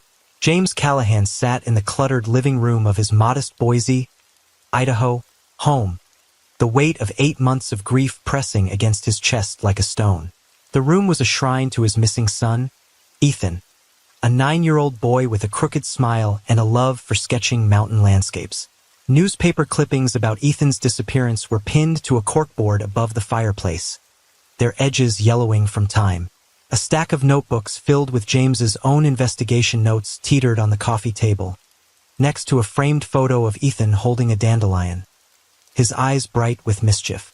The photo was taken last summer at Sun Valley Resort, just days before Ethan vanished without a trace. James rubbed his calloused hands over his face, the stubble on his jaw scratching against his palms. He hadn't shaved in days, maybe weeks. What was the point? The world had stopped turning the moment he realized Ethan was gone. The police had called off the active search months ago, citing no new leads, no witnesses, no hope, but James couldn't let go. He couldn't accept that his son, his only child, the light of his life after his wife's death 3 years ago, was gone forever. The Sun Valley trip was supposed to be a fresh start, a chance to rebuild their bond. James had saved for months to afford the cabin rental at the resort, a sprawling mountain retreat known for its hiking trails and family-friendly activities. Ethan had been thrilled, sketching every ridge and pine tree they passed. On the third day, they joined a guided nature walk for kids, led by a local tour company. James had stayed behind at the resort's lodge, catching up on work emails, trusting the counselors to keep an eye on Ethan. It was only 2 hours. 2 hours, and when the group returned, Ethan wasn't with them. The counselors swore they'd seen him trailing behind, sketching in his notebook. They assumed he'd wandered off to draw a bird or a rock formation. The resort staff launched an immediate search, combing the trails, forests, and nearby streams. Helicopters buzzed overhead, and volunteers scoured the mountains for days. But there was no sign of Ethan, no footprints, no dropped pencil, no trace. The police speculated he might have fallen into a ravine or been swept away by a hidden current. Others whispered about abduction, though no one saw anything suspicious. James had replayed that day 1,000 times, cursing himself for letting Ethan out of his sight. Now, 8 months later, the silence was deafening. The phone hadn't rung with updates in weeks. The sympathy cards from neighbors sat unopened in a drawer. Reading them felt like admitting defeat. James picked up one of Ethan's sketches from the coffee table, a pencil drawing of a jagged peak with a tiny stick figure waving from the top. "I'm gonna climb that one day, Dad," Ethan had said, his voice full of dreams. James's throat tightened, and he set the drawing down, unable to bear the memory. Thus a sharp knock at the door startled him. "You can't look at me. I'm a man." He glanced at the clock. 9:17 p.m. Who would come by this late? Wiping his eyes, he shuffled to the door and opened it to find a mail carrier. A young woman in a reflective vest, holding a small envelope. "Sorry for the late delivery, Mr. Callahan," she said, her voice hesitant. "This was Ms. Routed, just showed up at the station today." James frowned, taking the envelope. It was plain, no return address, with his name scrawled in uneven handwriting. "Thanks," he muttered, closing the door as the carrier hurried back to her van. He tore open the envelope, expecting another bill or condolence note. Instead, a small object fell into his palm, a woven bracelet, its blue and green threads faded but unmistakable. James's heart stopped. It was Ethan's bracelet, the one he'd made at a resort craft workshop the day before he disappeared. He'd worn it every day, refusing to take it off, even to shower. Tucked inside the envelope was a folded scrap of paper. But with trembling hands, James unfolded it and read the single line written in block letters, "Come to Crystal Lake. You'll find answers." His pulse roared in his ears. Crystal Lake was a remote spot an hour's drive from Sun Valley, far from the resort's main trails. Why would someone send this? Was it a cruel prank, or could it be real? James grabbed his phone and dialed Detective Laura Bennett, the lead investigator on Ethan's case. She answered on the second ring, her voice groggy but alert. "James, it's late. Everything okay?" "I got something," he said, his words tumbling out. "A bracelet, Ethan's bracelet, and a note telling me to go to Crystal Lake." "Someone knows something, Laura." There was a pause, then the rustle of movement. "Stay put," Bennett said. "I'm coming over." 20 minutes later, Bennett sat across from James at his kitchen table, examining the bracelet and note under the harsh fluorescent light. Her dark hair was pulled into a messy bun, and her jacket was thrown over her pajamas. a sign she'd rushed out of bed. This could be a hoax, she warned, her tone cautious but not dismissive. People do sick things to grieving parents. But if it's real, we can't ignore it. She slipped the items into an evidence bag. I'll have forensics check for prints and DNA, but we need to see Crystal Lake ourselves. Tomorrow morning, first light. James nodded, his mind racing. I'm going with you. Bennett hesitated, then sighed. Fine, but you follow my lead. No heroics. James barely slept that night. The bracelet's image burned into his mind. At dawn, he met Bennett at the station, where she loaded a police SUV with gear. The drive to Crystal Lake was quiet, the winding mountain roads flanked by dense pines and granite cliffs. James stared out the window, clutching Ethan's sketchbook, praying this wasn't another dead end. Crystal Lake was little more than a glacial pond, its surface mirror smooth, surrounded by rocky outcrops and twisted junipers. Bennett parked near a dirt trail and they hiked the short distance to the shore, their breaths visible in the chilly morning air. Spread out but stay in sight, Bennett instructed, scanning the area. James moved toward the water's edge, his eyes darting over the ground for anything out of place. A glint of color caught his attention, a scrap of fabric tangled in the roots of a fallen tree. Laura, he called, crouching down. It was a child's backpack, half buried in mud, its red nylon faded and torn. Bennett joined him, pulling on gloves before carefully extracting the pack. This has been here a while, she said, noting the mildew and frayed straps. She unzipped it, revealing a jumble of clothes, a small t-shirt, a pair of sneakers, and a broken digital camera. James's stomach lurched. The sneakers were Ethan's size, with the same neon laces he loved. There's a memory card in the camera, Bennett said, her voice tight. She slipped the card into a portable reader from her kit. The screen flickered, and a series of photos loaded. James leaned closer, his heart pounding. The first image showed Ethan, his face pale and frightened. James Callahan's breath caught in his throat as the tiny screen of Detective Laura Bennett's portable reader flickered, revealing the first image from the memory card. Ethan's face stared back at him, pale and gaunt, his hazel eyes wide with fear. The background was dim, a concrete room with a single bare bulb casting harsh shadows. Ethan's hands were clutched together, the woven bracelet James had received in the mail barely visible on his wrist. The image was grainy, time-stamped 6 months ago, 2 months after Ethan vanished from Sun Valley Resort. Keep going, James urged, his voice hoarse. Bennett swiped to the next photo, and his heart sank further. Another child, a girl no older than 7, stood in the same room, her expression vacant. Her clothes were mismatched, too big for her small frame. The next image showed a boy, maybe 10, with a bruise on his cheek. There were 5 children in total, each photographed alone, their faces a haunting gallery of fear and resignation.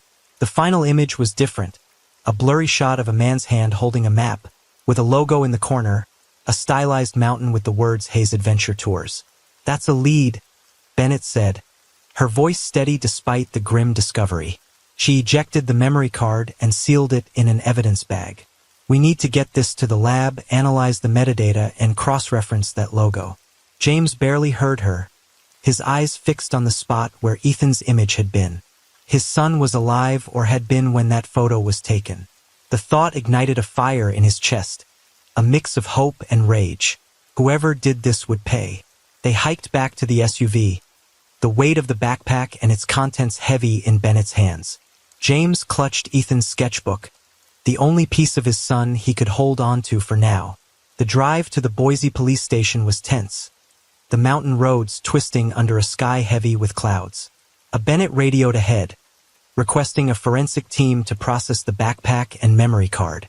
We'll also need a background check on Hayes Adventure Tours, she added. Owner, employees, financials, everything. James stared out the window, his mind replaying the images. For that logo, he said suddenly, I've seen it before. At the resort. They ran the kids' nature walk Ethan was on. Bennett glanced at him, her expression sharpening. You're sure? James nodded, flipping open Ethan's sketchbook to a page where his son had doodled a mountain with a similar design. He drew it the day before he disappeared, said the tour guide, gave him a sticker with it. Back at the station, the forensic team confirmed the memory card's photos were taken with a Nikon point-and-shoot, last used 6 months ago. The metadata revealed GPS coordinates near Crystal Lake, suggesting the concrete room was somewhere in the surrounding mountains. The backpack's contents were cataloged. The t-shirt and sneakers were Ethan's, confirmed by James's trembling identification, but the other clothes belonged to unknown children. A faint logo on the backpack's inner lining matched the one in the photo Hayes Adventure Tours. Bennett pulled up the company's website on her laptop. Hayes Adventure Tours offered guided hikes, camping trips, and youth programs in Sun Valley and nearby ranges. The owner, Victor Hayes, was a wiry man in his late 40s, his bio boasting decades of outdoor experience and a passion for sharing nature with the next generation. His smile in the promotional photo made James's stomach churn. This guy had access to kids, he said, his voice low. He was at the resort when Ethan disappeared. Don't jump to conclusions, Bennett cautioned, though her eyes betrayed her unease. She cross-referenced Hayes' name in the police database and found a minor record speeding tickets and a dismissed trespassing charge from a decade ago. Nothing overt, but enough to warrant a closer look. There's a repair shop in Twin Falls that services electronics for local businesses, she said, referencing a tip from the forensic team. They might know if Hayes brought in a camera like this one. The drive to Twin Falls took an hour, the late morning sun casting long shadows across the sagebrush plains. The repair shop, a cramped storefront called Tech Fix, smelled of solder and stale coffee. The clerk, a lanky man in his 30s named Kyle, squinted at the photo of the Nikon camera Bennett showed him. Yeah, I've seen one like that, he said, scratching his beard. I brought it in maybe 6 months ago, said the lens was jammed. Didn't want a receipt. Was his name Victor Hayes? Bennett asked, showing Hayes' photo, but Kyle nodded slowly. Think so. He mentioned running a tour company, said he used the camera for trail shots. Seemed in a hurry to get it fixed. James' hands clenched into fists. Did he say anything else? Where he was going? Kyle shook his head.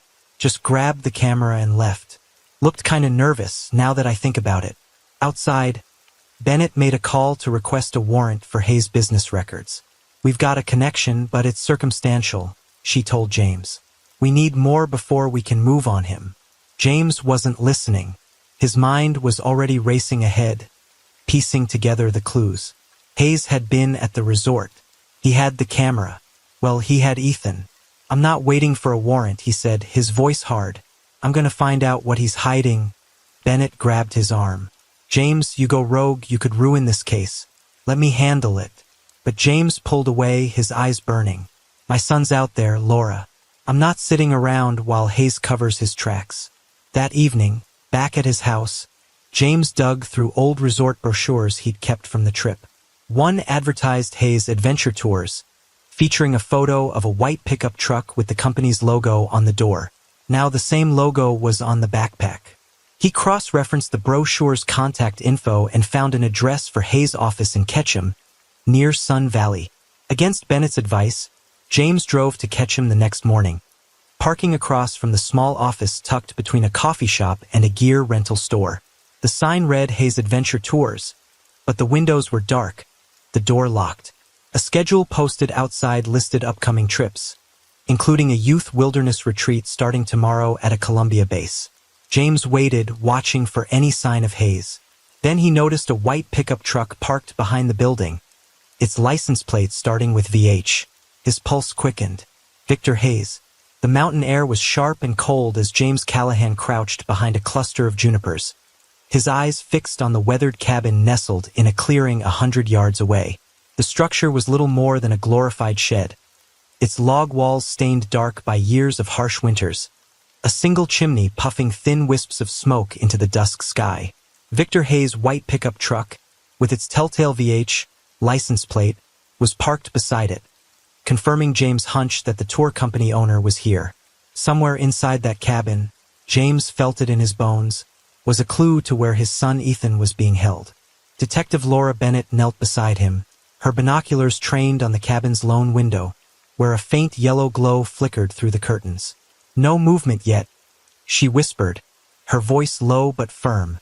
She'd reluctantly agreed to this stakeout after James' discovery of Hayes' office in Ketchum, but her patience was wearing thin. We're here to observe James, nothing else. If we tip him off, we could lose Ethan for good. James nodded, though his jaw was tight. Every second they waited felt like a betrayal of his son, whose frightened face from the camera's photos haunted him.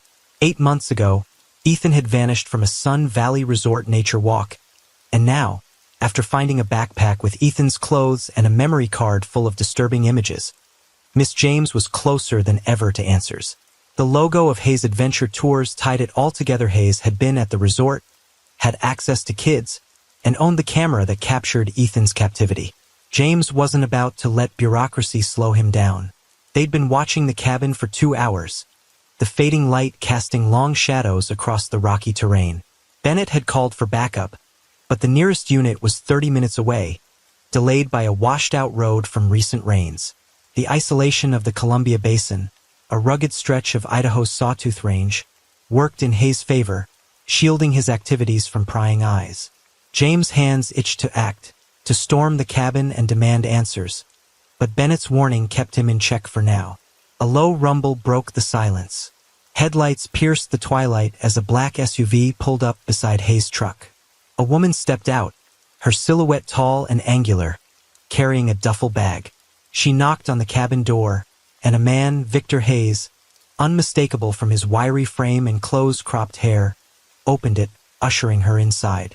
"That's not good," Bennett muttered, adjusting her binoculars. "Looks like they're prepping for something." James' pulse quickened. What if Ethan's in there? We can't just sit here. Bennett shot him a sharp look. We don't know who's in there or what they're armed with. We need to be smart. But James was already scanning the clearing, calculating the distance to the cabin. The duffel bag worried him. It could hold supplies, weapons, or worse, something to move a child. He thought of Ethan, pale and scared in those photos, and his resolve hardened. The cabin door opened again, and the woman emerged, now without the duffel bag. She climbed into the SUV and drove off, leaving Hayes standing in the doorway, lighting a cigarette.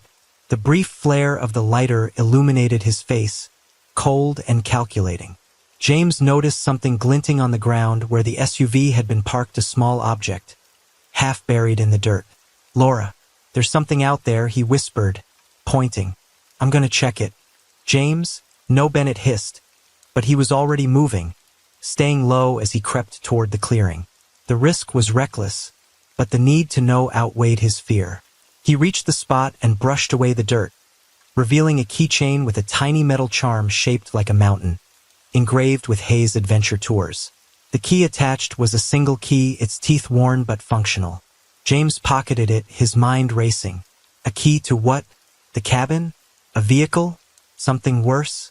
He was halfway back to the junipers when a twig snapped behind him. He froze, heart pounding, as Hayes' voice cut through the dark. "Who's out there?" The cigarette's ember glowed as Hayes stepped forward, his hand resting on something at his hip, a holster. James realized. Bennett's silhouette tensed, her hand on her radio, ready to call for help. James held his breath, pressing himself against a tree. After a tense moment, Hayes muttered something and retreated to the cabin, slamming the door. Bennett grabbed James' arm as he returned, her eyes blazing. "What the hell were you thinking? You could have gotten us both killed." James pulled out the keychain, holding it up. "This was worth it. His Laura could lead us to Ethan." Bennett's anger softened slightly as she examined the key, but her voice was stern. "You pull a stunt like that again, I'm cuffing you myself. Understood?" Before James could respond, her radio crackled. "Detective Bennett, this is dispatch. We've got a hit on the CUV's plates. Registered to Elena Ortiz, 34, works for Hayes Adventure Tours as a guide. No priors, but she's listed as a co-organizer for their youth retreats." Bennett's expression darkened. "That's our second player. We need to know what was in that duffel bag." James' mind flashed to the photos, Ethan and other children, trapped somewhere cold and concrete. "The youth retreat," he said suddenly. "It's tomorrow, right? What if that's when they move the kids?" Bennett nodded, her jaw tight. "Possible. The cabin's too small to hold multiple children long-term. They might be staging here before transporting them. They retreated to the SUV, parking a mile away to avoid detection. Bennett called for a team to monitor Hayes' office and Ortiz's home while James studied the keychain, turning it over in his hands. The mountain charm had a faint inscription on the back, Cedar Ridge. He showed it to Bennett. "That's a trailhead near Crystal Lake," he said. Ethan sketched it once. "If they're holding kids, it could be there." Bennett agreed to check Cedar Ridge at first light, but her caution grated on James. "We're wasting time," he said, his voice rising. "But Ethan could be in that cabin right now or at Cedar Ridge, and we're sitting here planning." Bennett's eyes softened, but her tone was firm. "I get it, James, I do, but rushing in blind could get Ethan hurt. We've got a key, a name, and a location. Let's use them wisely." As they settled in for the night, James stared at the stars through the SUV's window, clutching Ethan's sketchbook. A key in his pocket felt like a lifeline, a tangible link to his son. Tomorrow he'd follow it, with or without Bennett's approval. Ethan was out there, and James would tear down every mountain to find him. The pre-dawn chill bit at James Callahan's fingertips as he crouched behind a boulder on the Cedar Ridge trailhead, his breath forming faint clouds in the crisp mountain air. The rugged expanse of Idaho's Sawtooth Range stretched before him, its jagged peak silhouetted against a sky just beginning to lighten. Below, nestled in a shallow valley, stood a cluster of ramshackle buildings, an abandoned ranger station, its windows boarded up, and a larger concrete structure that matched the grim setting of the photos from the camera's memory card. James's heart pounded. Ethan was in there. He could feel it. Detective Laura Bennett was beside him, her radio crackling softly as she coordinated with the tactical team en route from Boise. The keychain James had found last night, engraved with Cedar Ridge, had led them here after a sleepless night of planning. The stakeout at Victor Hayes' cabin had revealed his accomplice, Elena Ortiz, and their suspicious activity in suggesting they were preparing to move children, possibly Ethan, and others from the haunting photos. Bennett had secured a warrant based on the keychain and Ortiz's SUV, but the remote location meant backup was still 20 minutes out.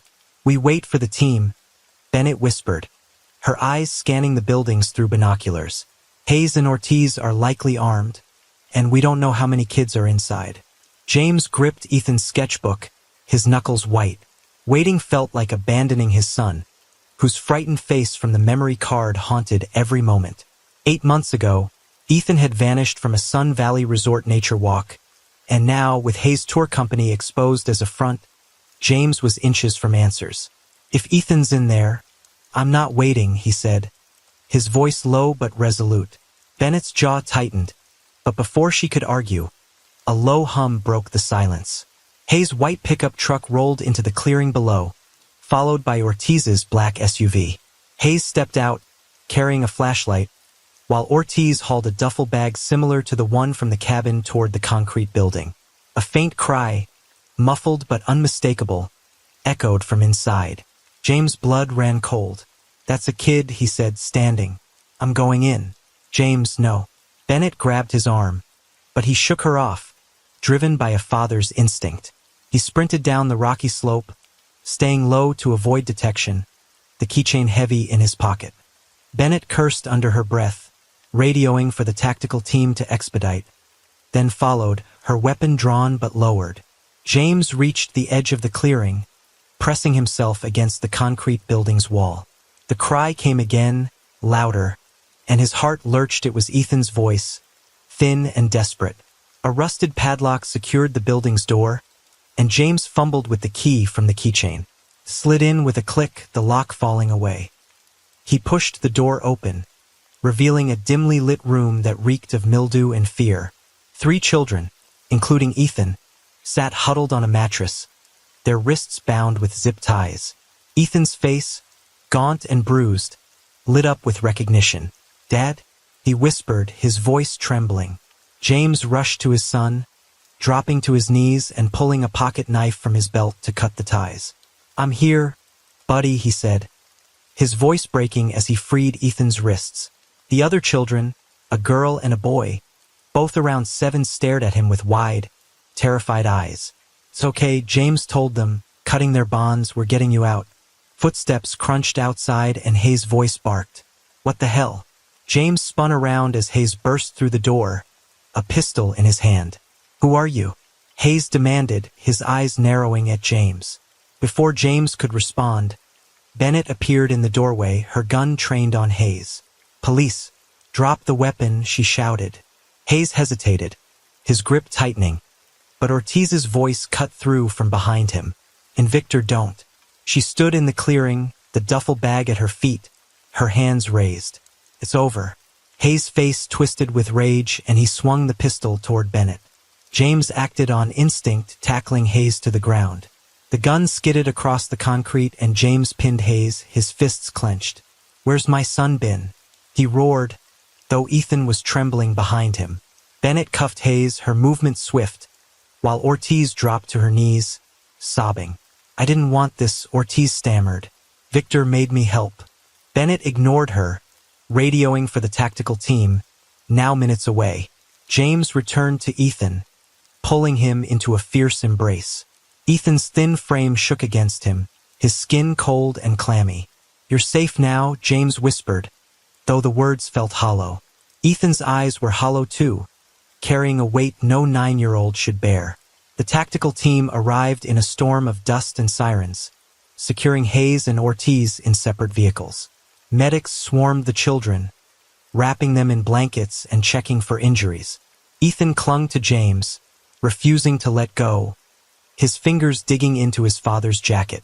The other children were silent, their faces pale as they were led to ambulances. James overheard a medic mention signs of malnutrition and restraint marks, and his stomach churned. What had Ethan endured these past 8 months? Bennett approached, her expression grim but relieved. "We've got them," she said, nodding toward Hayes and Ortiz. "The building's being searched now. Looks like they were using this place as a holding site before moving kids to another location." James's eyes burned with unshed tears. "Moving them where?" Bennett hesitated. "We don't know yet, but Ortiz is talking. She's scared, might give us the whole network." James looked down at Ethan, whose head rested against his chest. His son's hair was matted, cut shorter than James remembered, and a faint scar marred his temple. "He needs a doctor," James said, his voice thick, "and I'm not leaving his side." Bennett nodded. "Ambulances are taking the kids to St. Luke's in Boise. I'll meet you there after we process the scene." As the medics guided Ethan to an ambulance, James noticed a small object clutched in his son's hand. A crumpled sticker with the Hayes Adventure Tours logo, the same one Ethan had doodled in his sketchbook. "He gave me this," Ethan murmured, his voice barely audible, "said it was for being brave." James's heart shattered, but he forced a steady tone. "You were so brave, Ethan, so brave." The ambulance doors closed and James held Ethan's hand as the vehicle rumbled down the mountain, sirens wailing. The reunion he dreamed of was real, but the cost was etched in Ethan's haunted eyes. Hayes and Ortiz were in custody, but the other children from the photos, where were they? The fight wasn't over, not yet. The fluorescent lights of St. Luke's Medical Center in Boise buzzed overhead, casting a sterile glow over the hospital room where Ethan Callahan lay. James Callahan sat in a hard plastic chair beside his son's bed, his hand gently clasping Ethan's small, cold fingers. The 9-year-old looked impossibly fragile against the white sheets and 4 dripping nutrients into his arm. 8 months after vanishing from a Sun Valley Resort nature walk, Ethan was back in his father's arms, but the cost of those months was written in the bruises on his wrists, the scar on his temple, and the haunted look in his hazel eyes. James hadn't slept since the rescue at Cedar Ridge yesterday, where he'd found Ethan and 2 other children in a concrete holding cell, the captives of Victor Hayes' sinister operation, but the memory of tackling Hayes, of Ethan's trembling voice calling, "Dad," replayed in his mind, a bittersweet mix of relief and rage. Now, in the quiet of the hospital, James faced the reality of what his son had endured. The doctor's words echoed: malnutrition, restraint marks, psychological trauma. Ethan was alive, but the road to recovery would be long. A soft knock at the door drew James's attention. Dr. Elena Martinez, a pediatrician with warm eyes and a calm demeanor, entered, checking Ethan's chart. "Mr. Callahan," she said quietly, noting Ethan's sleeping form. His vitals are stabilizing. The sedatives they gave him are clearing, but he's severely underweight. We've started a controlled nutrition plan. James nodded, his throat tight. What about the bruises? The marks on his wrists? Dr. Martinez's expression grew somber. The bruises on his back and legs suggest repeated physical discipline, likely with a thin object like a switch. Now the marks on his wrists and ankles indicate he was restrained, possibly for days at a time. He's also showing signs of light sensitivity, which could be from prolonged exposure to camera flashes. She hesitated, lowering her voice. Some indicators suggest he may have been exploited for illegal purposes involving photography. Details are being reviewed by authorities. James's grip on Ethan's hand tightened, his knuckles whitening. The photos from the camera's memory card, Ethan and other children, pale and terrified, flashed in his mind. What's the plan? He asked, forcing his voice steady. Physically, we'll focus on nutrition and monitoring for infections, Doctor. Martinez replied. Psychologically, he'll need trauma therapy. His kind of ordeal leaves deep scars, but with support, he can recover. James swallowed hard, stroking Ethan's matted hair. He'll get everything he needs, whatever it takes. Dr. Martinez offered a reassuring nod before leaving, and James settled back, watching Ethan's chest rise and fall. His son stirred, eyes fluttering open. Dad? Ethan whispered, his voice fragile. I'm right here, buddy, James said, leaning closer. You're safe now. Ethan's lip trembled. The other kids, are they okay? James's heart ached. The two children rescued with Ethan were in another wing, their identities still being confirmed. The other children from the photos remained unaccounted for, a weight James carried heavily. They're getting help, he said gently, just like you. Ethan's eyes filled with tears. I thought you'd never find me, he murmured, clutching the crumpled Hayes Adventure Tour sticker he'd refused to let go of. James kissed his forehead, fighting back his own tears. I never stopped looking. A shadow in the doorway announced Detective Laura Bennett's arrival. Her face was lined with exhaustion, but her eyes held a grim satisfaction. James, she said quietly, gesturing to the hall. I've got updates. James hesitated, reluctant to leave Ethan, but his son's eyes had closed again, lulled by medication. He followed Bennett outside, where she leaned against the wall, rubbing her temples. Ortiz is talking, Bennett said. She's spilling everything to cut a deal. Hayes was running a trafficking ring using his tour company as a front. He'd target kids from his youth programs, ones with single parents or distracted guardians, like Ethan. He'd stage accidents at kids wandering off trails, then move them to holding sites like Cedar Ridge. James' stomach churned. How many kids? Bennett sighed. Ortiz says at least 12 over 3 years, including the 3 we rescued. They were sold to buyers across state lines for illegal content production. James pressed a hand to his mouth while rising. How did he get Ethan? Bennett's voice hardened. Ortiz scouted him at the resort, noticed he was alone during the nature walk. He used a fake maintenance badge to bypass security cameras and lured Ethan with a story about a rare bird up the trail. He drugged him with a sedative in a water bottle, then hid him in his truck until nightfall. Ortiz wasn't there for the abduction but helped move Ethan later. James' fists clenched, imagining Ethan's trust betrayed. And the other kids from the photos? Bennett's expression darkened. Ortiz gave us 2 more locations, warehouses in Montana and Nevada. The teens are raiding them now. We're hoping to find the others. She paused, her voice softening.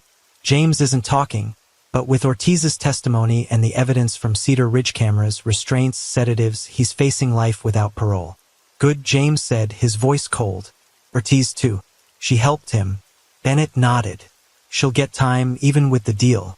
This is bigger than them, James. We're coordinating with the FBI now. James glanced back at Ethan's room. Those photos, that content, it needs to be destroyed.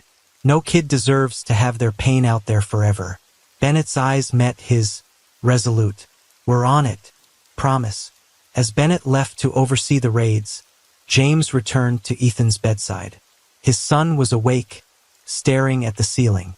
"Dad," Ethan said softly, "they forced me to pose for pictures and threatened to hurt you if I spoke. I was scared all the time." James gathered Ethan in his arms, careful of the four. "You were so brave," he whispered. "They can't hurt you anymore. They're going to jail for a long time." Hours later, Ethan drifted to sleep and James stepped outside for air. The hospital's rooftop garden offered a view of Boise's lights, a stark contrast to the dark mountains where he'd found Ethan. Bennett called with news the Montana raid had rescued 4 more children, but the Nevada site was empty, its occupants gone. The search for the remaining victims would continue, but for now James focused on Ethan. Days later, Ethan was stable enough to leave the hospital, though therapy would be ongoing. James organized a small memorial at Crystal Lake for the children still missing, inviting the families of the rescued kids. Under a clear sky, they lit candles, their flames reflecting on the water. James held Ethan's hand, his son clutching a new sketchbook. "We're going to be okay," James said, echoing a promise to himself as much as to Ethan. "Someday we'll climb that peak together." As the sun dipped below the mountains, casting long shadows that faded into dusk, James felt a flicker of hope. Behind the scars of the past 8 months would linger, but with Ethan by his side, he'd face them, one step at a time.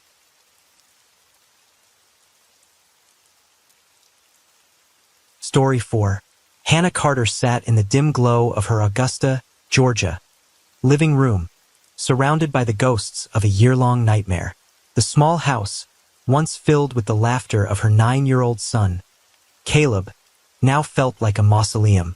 On the coffee table lay a scattering of his drawings, bright sketches of crosses and sunlit fields, their edges worn from her countless touches. Beside them, a stack of police reports teetered, their pages dog-eared from late-night readings. A pile of unopened condolence cards sat on a side table, their pastel envelopes a silent accusation. Hannah couldn't bear to open them. To read the words inside felt like admitting Caleb was gone forever. She leaned back in her armchair, rubbing her temples. The clock on the wall ticked past 8 p.m., its rhythm a cruel reminder of time's indifference. It had been exactly 1 year since that Sunday at St. Mary's Church, when Caleb vanished. She closed her eyes, the memory as vivid as ever, the soft hum of hymns, the warmth of the pew, Caleb's restless fidgeting beside her. He'd asked to step outside to retrieve a toy car he'd dropped in the churchyard. "Just a minute, Mom," he'd said, his brown eyes bright with trust. She'd nodded, distracted by her prayers. When she looked up, he was gone. The church had erupted into chaos. Parishioners searched the grounds, the pastor called the police, and Hannah scoured every corner, her voice hoarse from calling his name. Security footage showed Caleb walking toward the churchyard, but the camera's angle missed the far gate. No one saw him leave. No one saw anything. The police interviewed everyone, congregants, staff, even passersby, but found no leads. Some whispered he'd wandered off, lost in the nearby woods. Others feared worse. Hannah clung to hope, but each passing day chipped away at it. Now, a year later, she stared at the latest police report, its words blurring through her tears. No new evidence. Case still open. She set it down, her fingers brushing one of Caleb's drawings across wreathed in wildflowers, his signature flourish in the corner. Chest tightened. Maybe it was time to stop hoping. Maybe it was time to grieve. Her phone buzzed, shattering the silence. The screen read, Detective Clara Simmons. Hannah's heart lurched. Simmons had been her lifeline through the investigation, but her calls usually brought dead ends, unverified sightings, useless tips. She answered, her voice brittle. "Clara, any news?" Simmons's tone was different tonight, sharp and urgent. "Hannah, I need you to stay calm. A fisherman pulled something from the Savannah River this morning. A wooden box. Inside was a drawing across with flowers just like Caleb's. And a note." Hannah's breath caught. "A note. Says, 'Save me, Mom. We need you to come to Savannah to identify it. I'm sending a car now.'" The room spun. Hannah gripped the phone, her voice barely a whisper. Is he? "We don't know yet," Simmons said. "But there's something else in the box. a small badge with the initials JW. It doesn't belong to Caleb. We're treating it as a lead. Pack a bag. I'll meet you at the lab. Hannah hung up, her hands trembling. She stumbled to her bedroom, shoving clothes into a duffel bag. Her mind raced, replaying that day at St. Mary's. She'd worked double shifts at the library to afford Caleb's art classes, hoping to nurture his talent. That Sunday was meant to be a moment of peace, a chance to feel God's presence together. Instead, it had torn her world apart. She paused, clutching one of Caleb's old sweatshirts, its faint scent of crayons still lingering. The churchyard had been quiet that afternoon, the congregation lost in prayer. She'd let him go for just a moment. Just a moment. When she returned to the yard, his toy car lay abandoned by the gate. The police had combed the area, but found nothing. No footprints, no witnesses. Well, the case had gone cold within months. A knock at the door snapped her back. She grabbed her bag and opened it to find a uniformed officer, his expression somber. "Mrs. Carter? Detective Simmons sent me. You ready?" Hannah nodded, locking the door behind her. As they drove through the quiet streets, she stared out the window, the city lights blurring into streaks. After a year of nothing, this box, this drawing felt like a message from Caleb. But the badge, the initials JW, stirred unease. It didn't fit. It wasn't his. The drive to Savannah took 2 hours, the silence broken only by the hum of the engine. When they arrived at the forensic lab, a squat, brick building on the city's outskirts, Detective Simmons was waiting. Her short, graying hair caught the fluorescent light as she approached, her eyes steady but kind. "Hannah, you holding up?" Barely, Hannah admitted, her voice raw. "Where's the box?" "Inside. Follow me." The lab's sterile halls smelled of antiseptic, the air cold and heavy. Simmons led her to a small evidence room where a technician stood beside a metal table. On it sat a wooden box, no larger than a shoebox, its surface weathered by water and time. The wood was dark, almost black, with faint carvings of vines along the edges. Hannah's stomach churned. It looked like something Caleb would have loved, a treasure chest for his sketches. The technician, a wiry man with glasses, spoke softly. "Mrs. Carter, we've documented everything. I'll open it now." Hannah braced herself, gripping Simmons's arm. The technician lifted the lid, revealing a folded piece of paper and a small, tarnished badge pinned to a scrap of fabric. He unfolded the paper, first a drawing of a cross, its arms wreathed in wildflowers, the colors faded but unmistakable. Caleb's flourish was there, a tiny swirl at the base. Beneath it, in shaky handwriting, were the words, "Save me, Mom." Hannah's knees buckled. Simmons steadied her, her voice low. "Is it his?" "Yes," Hannah whispered, tears spilling down her cheeks. "That's Caleb's drawing, his handwriting. But the badge, what is it?" The technician held up the badge, a small metal oval with JW etched in bold letters. "It's not a common design," he said. "It could be from an organization, maybe a charity. We're running it through our database." Hannah stared at the badge, a flicker of recognition tugging at her memory. She'd seen something like it before. But where? The church? A fundraiser? Her mind was too clouded to pin it down. "Where was this found?" she asked. "A fisherman spotted it caught in some reeds near the riverbank," Simmons said. "He thought it was debris until he opened it. The box is buoyant, likely why it didn't sink. We're tracing the river currents to see where it might have come from." Hannah's eyes returned to the drawing. Caleb was alive or had been when he wrote that note. But who was JW? And why was his drawing in a box drifting down a river? She looked at Simmons, her voice firm despite the tremor. "What's next?" "We're treating this as a homicide investigation now," Simmons said. "The note suggests Caleb's in danger. We'll analyze the box for fingerprints, DNA, anything, and we're looking into that badge.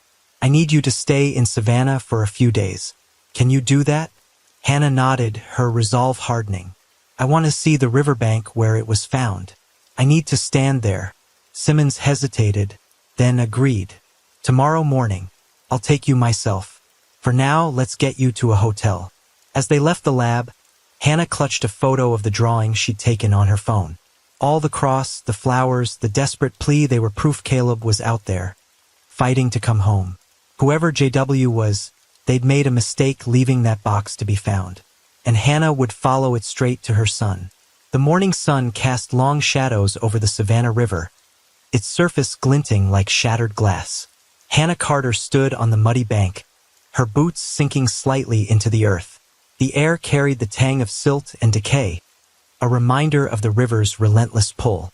Behind her, Detective Clara Simmons spoke quietly with a local officer, their voices blending with the rustle of reeds. This was where the wooden box had been found, the box holding Caleb's drawing, his desperate plea, and the mysterious badge with JW etched into its metal. Hannah's eyes traced the water's edge, where police tape still fluttered around a small patch of trampled grass. She crouched, her fingers brushing the damp soil. But somewhere upstream, Caleb had been close enough to send that message. The thought both anchored and unmoored her.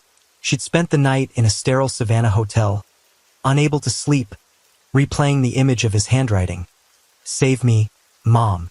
It was a lifeline, but the badge gnawed at her. It didn't belong to Caleb. It belonged to whoever had taken him. Simmons approached, her boots crunching on the gravel. "Anything familiar here, Hannah?" Hannah shook her head, standing. "It's just a river. But knowing his drawing came from here, it's like he's trying to tell me something." Her voice cracked, but she steadied it.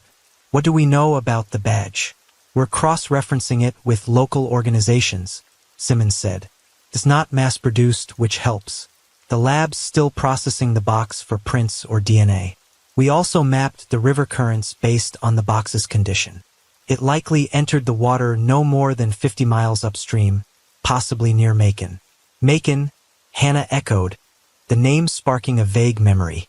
She'd driven through there once, years ago, on a church retreat. What's in Macon? Could be anything, a dock, a bridge, a hidden drop point. "We're narrowing it down." Simmons's phone buzzed, and she glanced at it, her expression tightening. "The lab's got something. They found a partial fingerprint on the badge. It's not in our database, but it's a start." Hannah's pulse quickened. "So someone handled it recently?" "Looks that way. We're also checking the paper in the box.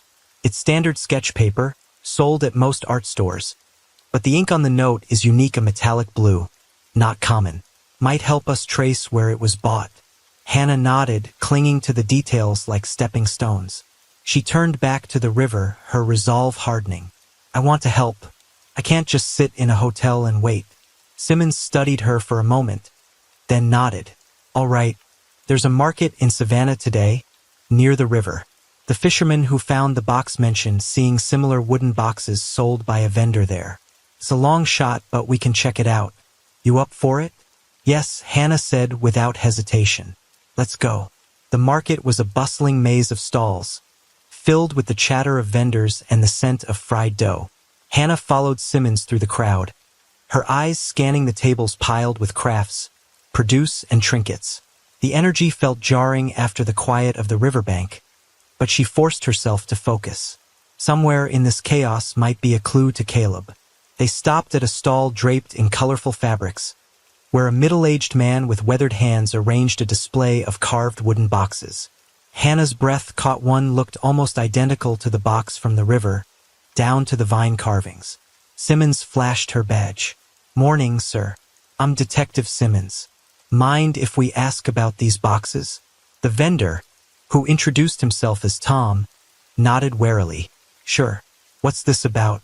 "We're investigating an item found in the river," Simmons said, showing him a photo of the box on her phone. "This looks like your work. Where do you source them?" Tom squinted at the image. "I don't make M myself. I buy M wholesale from a supplier in Macon, the place called Hope's Beacon. They're a charity, sell crafts to raise funds for kids' programs. I get a dozen every month." Hannah's heart skipped. "Hope's Beacon? What do you know about them?" "Not much," Tom admitted. "They've got a warehouse in Macon, run by a guy named Jacob Wells. Decent prices, good quality. Been buying from EM for a year." "Jacob Wells," Simmons repeated, her eyes narrowing. "Initials JW. Hannah, you recognize that name?" Hannah shook her head, but the initials hit like a thunderbolt. JW like the badge. Her mind raced, piecing together fragments. The badge, the box, making it was too much to be coincidence. Can we talk to this Wells? We will, Simmons said, already pulling out her phone. Tom, you got contact info for Hope's Beacon? Tom scribbled an address and phone number on a scrap of paper. That's their warehouse.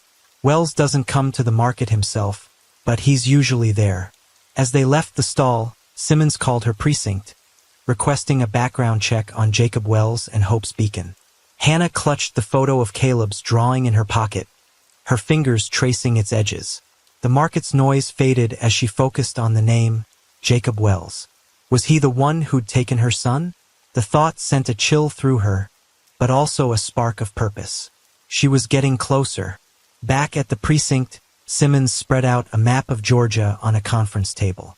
Macon's 2 hours from here, she said, marking the city with a pen. The river currents suggest the box could have come from there. Hope's Beacon's warehouse is on the outskirts, near an industrial park. I've got officers pulling records on Wells' tax filings, business licenses, anything. He's got no criminal history, but that doesn't mean he's clean. Hannah stared at the map, her mind churning. What kind of charity sells boxes like that? And why would Caleb's drawing be in one? Good questions, Simmons said. It would be a front. Charities are easy covers, people trust them. Don't ask too many questions. If Wells is involved, that badge might be his signature. Hannah's phone buzzed, startling her. It was a text from her pastor, checking in. She ignored it, her thoughts fixed on Macon. When can we go? Tomorrow, Simmons said. I need more on Wells before we move. If he's got Caleb, we can't spook him. You should rest tonight, Hannah. You'll need your strength. Hannah wanted to argue, but exhaustion weighed her down. She nodded reluctantly, following Simmons to the hotel. As she lay in the dark, staring at the ceiling, Caleb's face filled her mind, his gap-toothed grin, his love for drawing crosses. She whispered a prayer, the same one she'd said at St. Mary's that day. Please God, bring him back. Sleep eluded her, but determination didn't. Tomorrow she'd go to Macon. Tomorrow she'd find the man behind JW. And no matter what it took, she'd bring Caleb home. The road to Macon stretched like a taut wire under the midday sun, the Georgia landscape blurring past in shades of green and asphalt. Hannah Carter sat in the passenger seat of Detective Clara Simmons's unmarked sedan, her hands clasped tightly in her lap. The hum of the engine was the only sound, save for the occasional crackle of Simmons's radio. They were headed to the warehouse of Hope's Beacon, the supposed charity linked to the wooden box and the badge marked JW. Every mile brought Hannah closer to answers or to the truth she feared most. She glanced at the photo of Caleb's drawing on her phone, the cross and wildflowers now a beacon guiding her forward. The note, "Save me," Mom burned in her mind. Simmons had briefed her that morning. Jacob Wells, the head of Hope's Beacon, was a 52-year-old businessman with no criminal record. But his charity's financials raised red flags: large cash donations from anonymous sources, vague expense reports, and a warehouse leased under a shell company.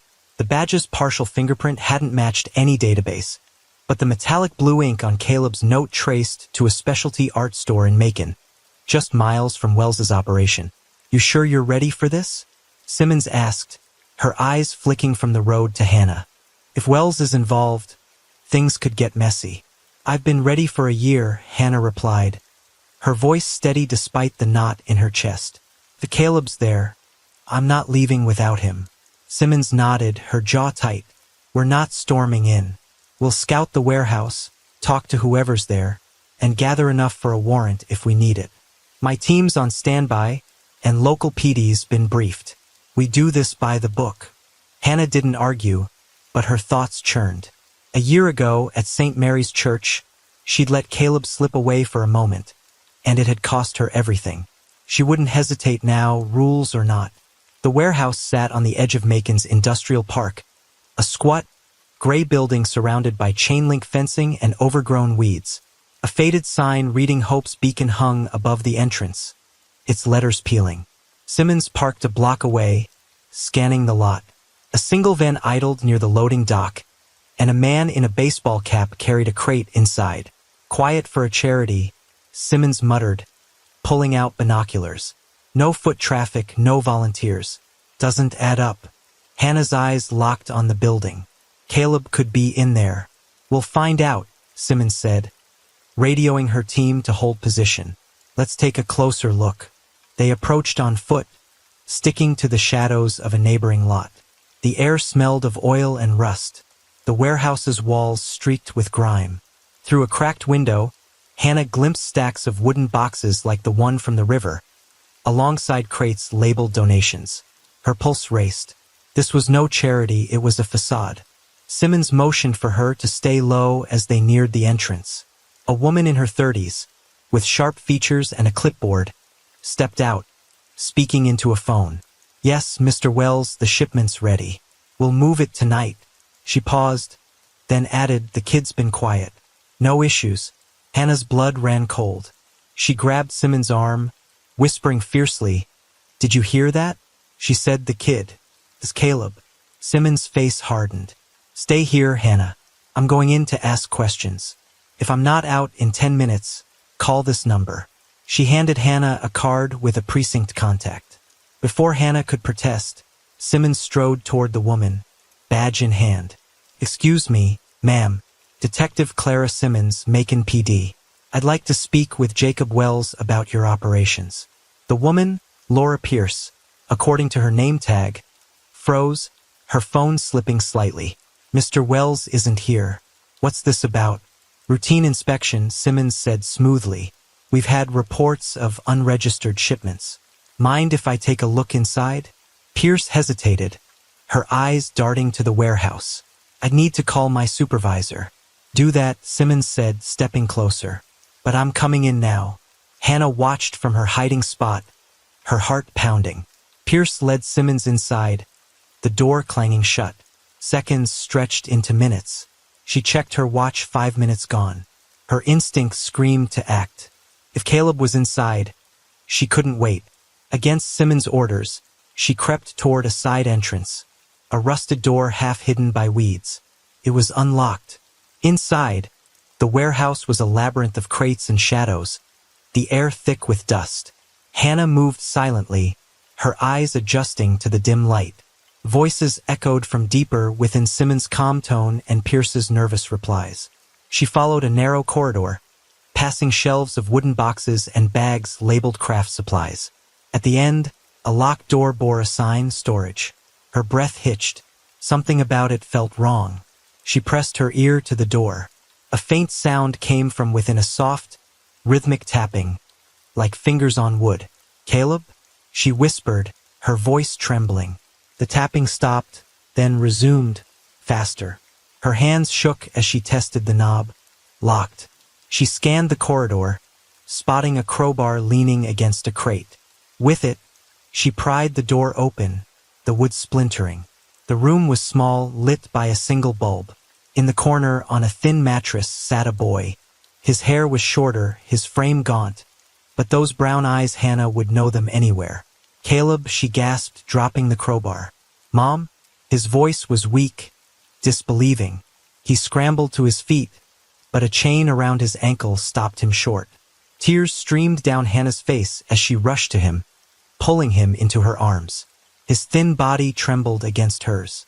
I'm here, baby, she whispered, checking the chain. It was padlocked to a metal ring in the floor. We're getting out.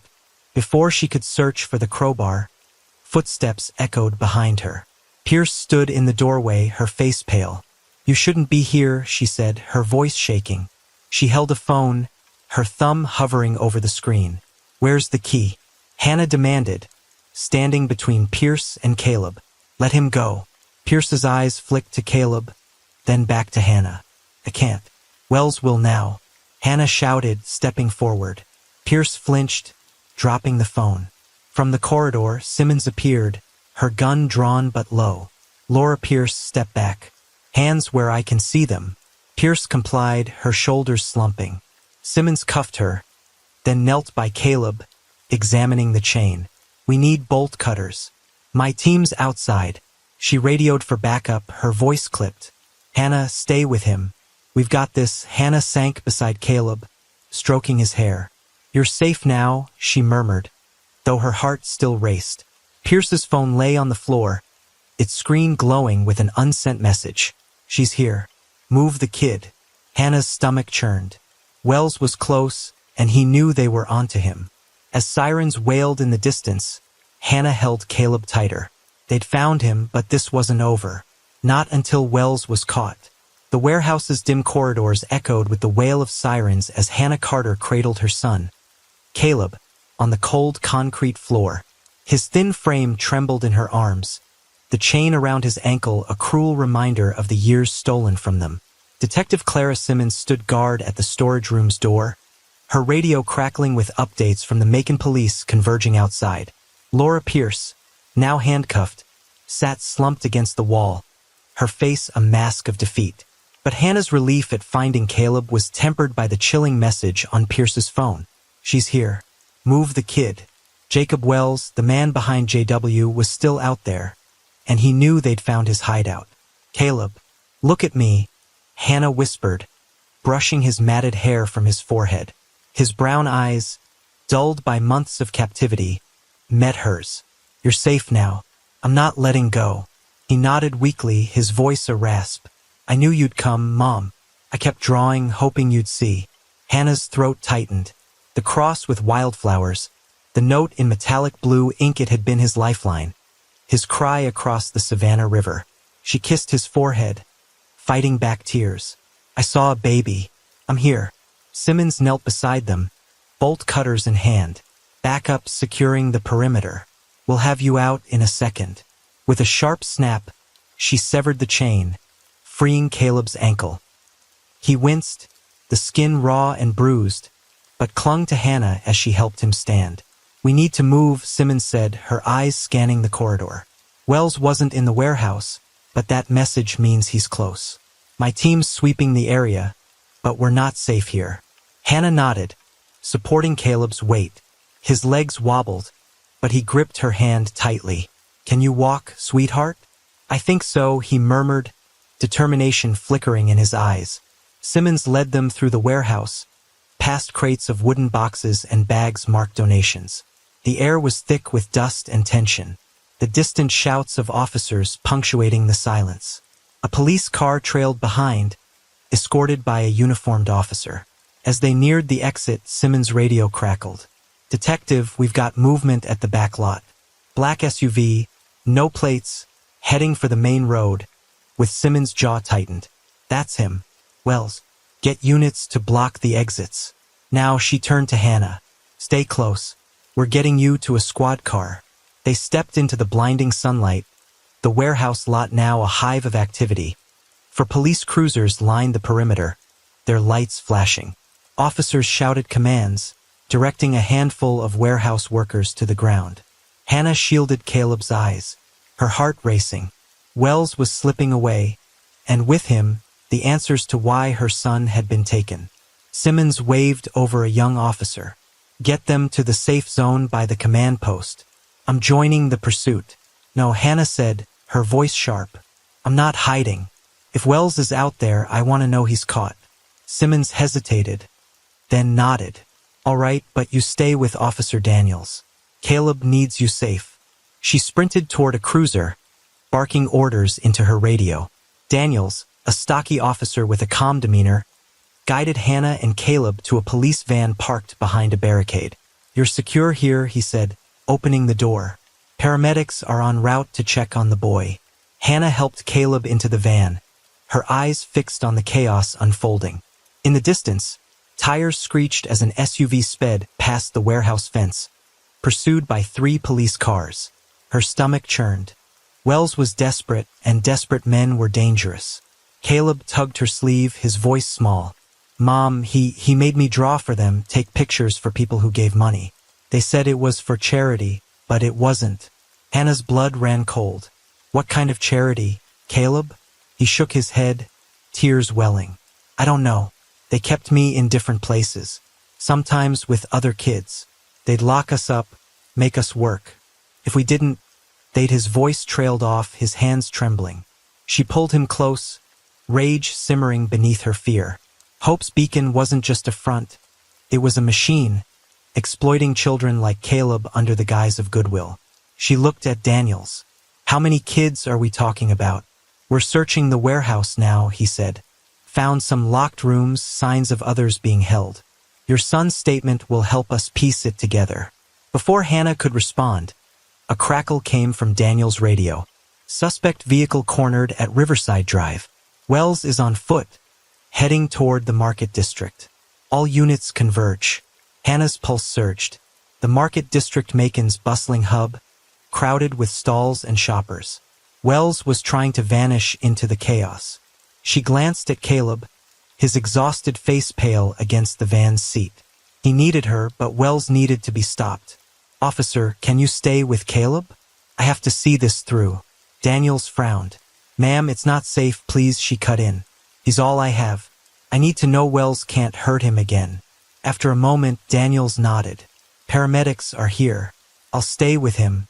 But you stick with Simmons' team, understood? Hannah kissed Caleb's forehead. I'll be right back, sweetheart. You're safe with Officer Daniels. He nodded, clutching her hand before letting go. She sprinted toward the command post, where Simmons was coordinating with a SWAT team. Clara, I'm coming with you. Simmons didn't argue, she knew Hannah's resolve. Stay behind me. We've got him pinned, but he's unpredictable. They piled into a cruiser, speeding toward the Market District. The streets narrowed, lined with colorful stalls and crowds unaware of the manhunt.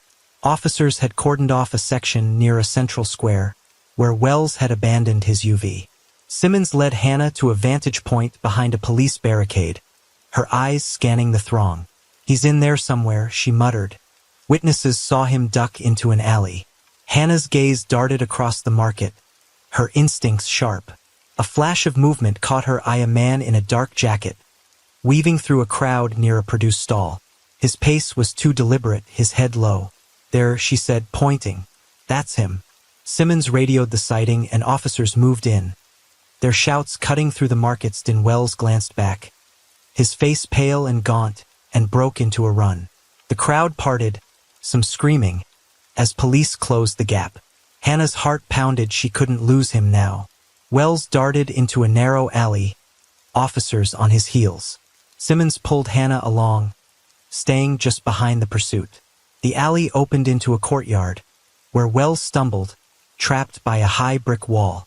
He turned, wild-eyed, as officers surrounded him, weapons drawn. Jacob Wells, hands up.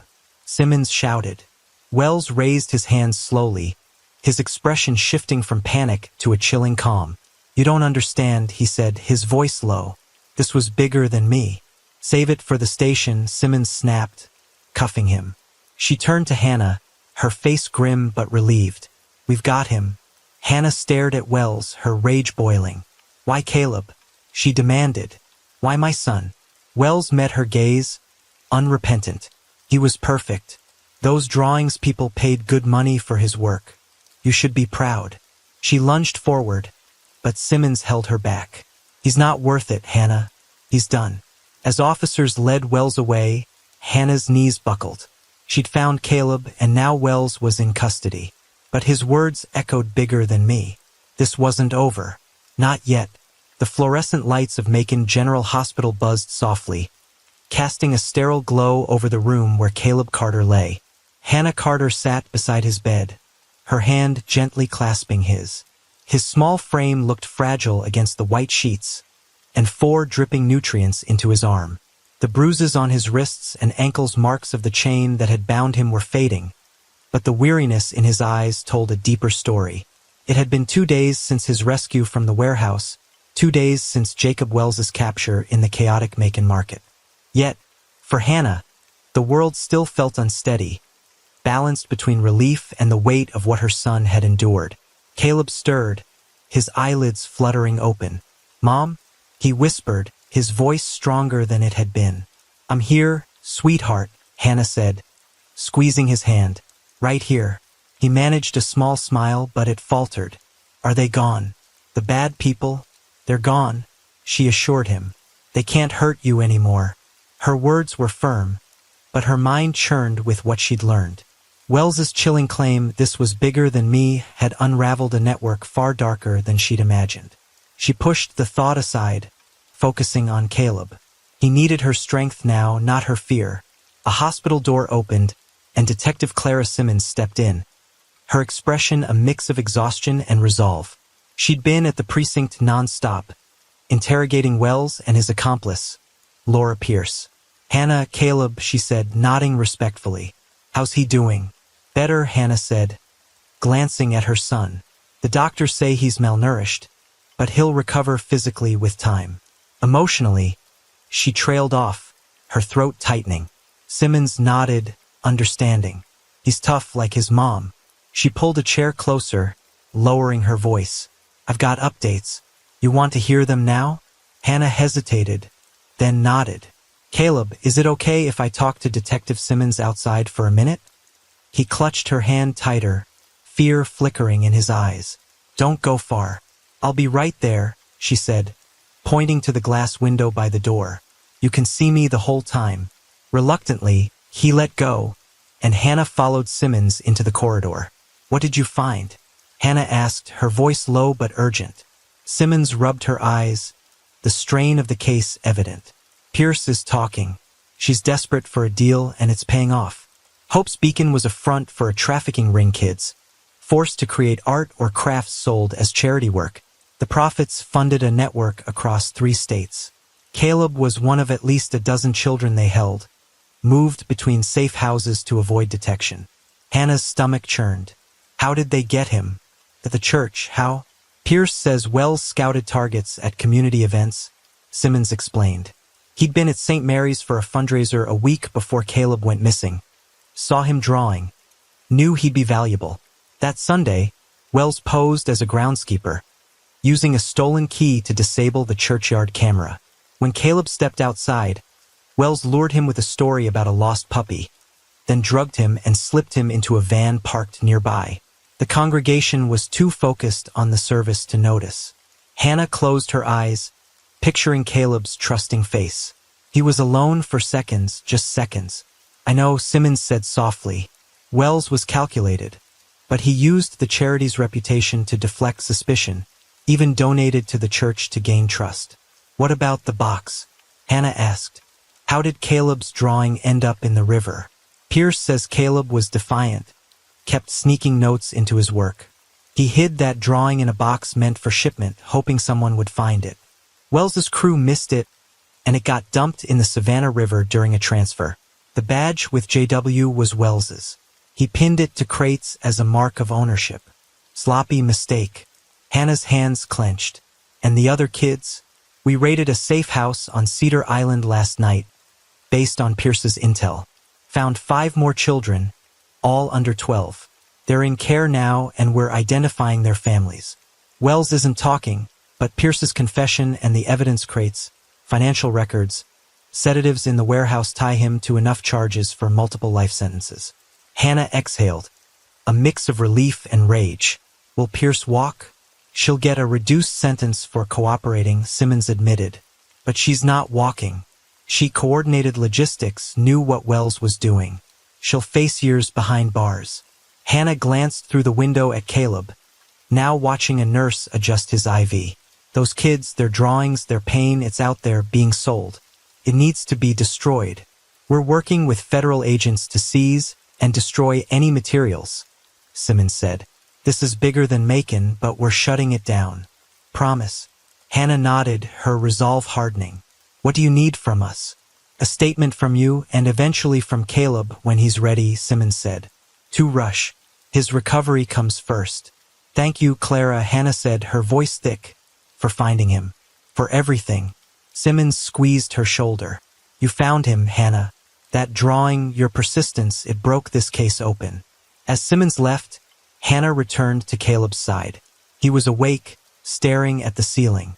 "Mom," he said softly, "I kept thinking about you in church. You sang the hymns. They made me feel like you were close." Tears welled in Hannah's eyes.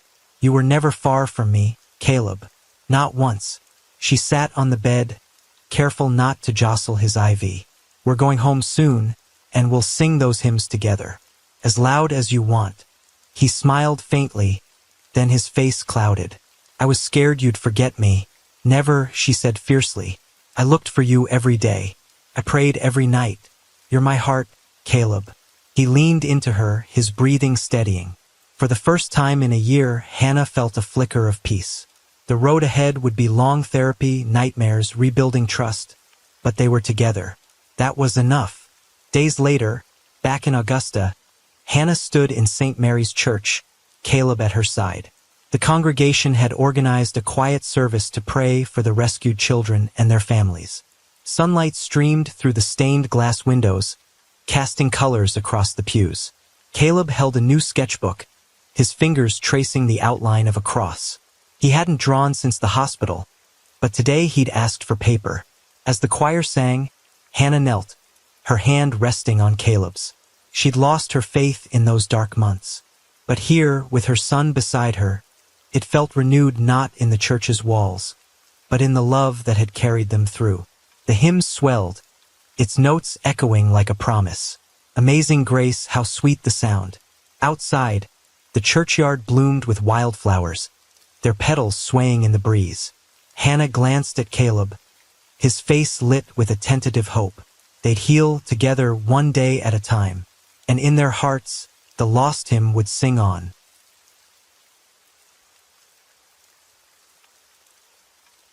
As the rain falls and the night deepens, thank you for being here with me at Radio Night Crime. True crime stories remind us of life's mysteries and the need to stay aware, even in the stillness of the night. If you enjoyed tonight's story, don't forget to like, share, and subscribe. Let the sound of the rain lull you to sleep, and until next time, stay safe, stay curious, and let the night keep you company.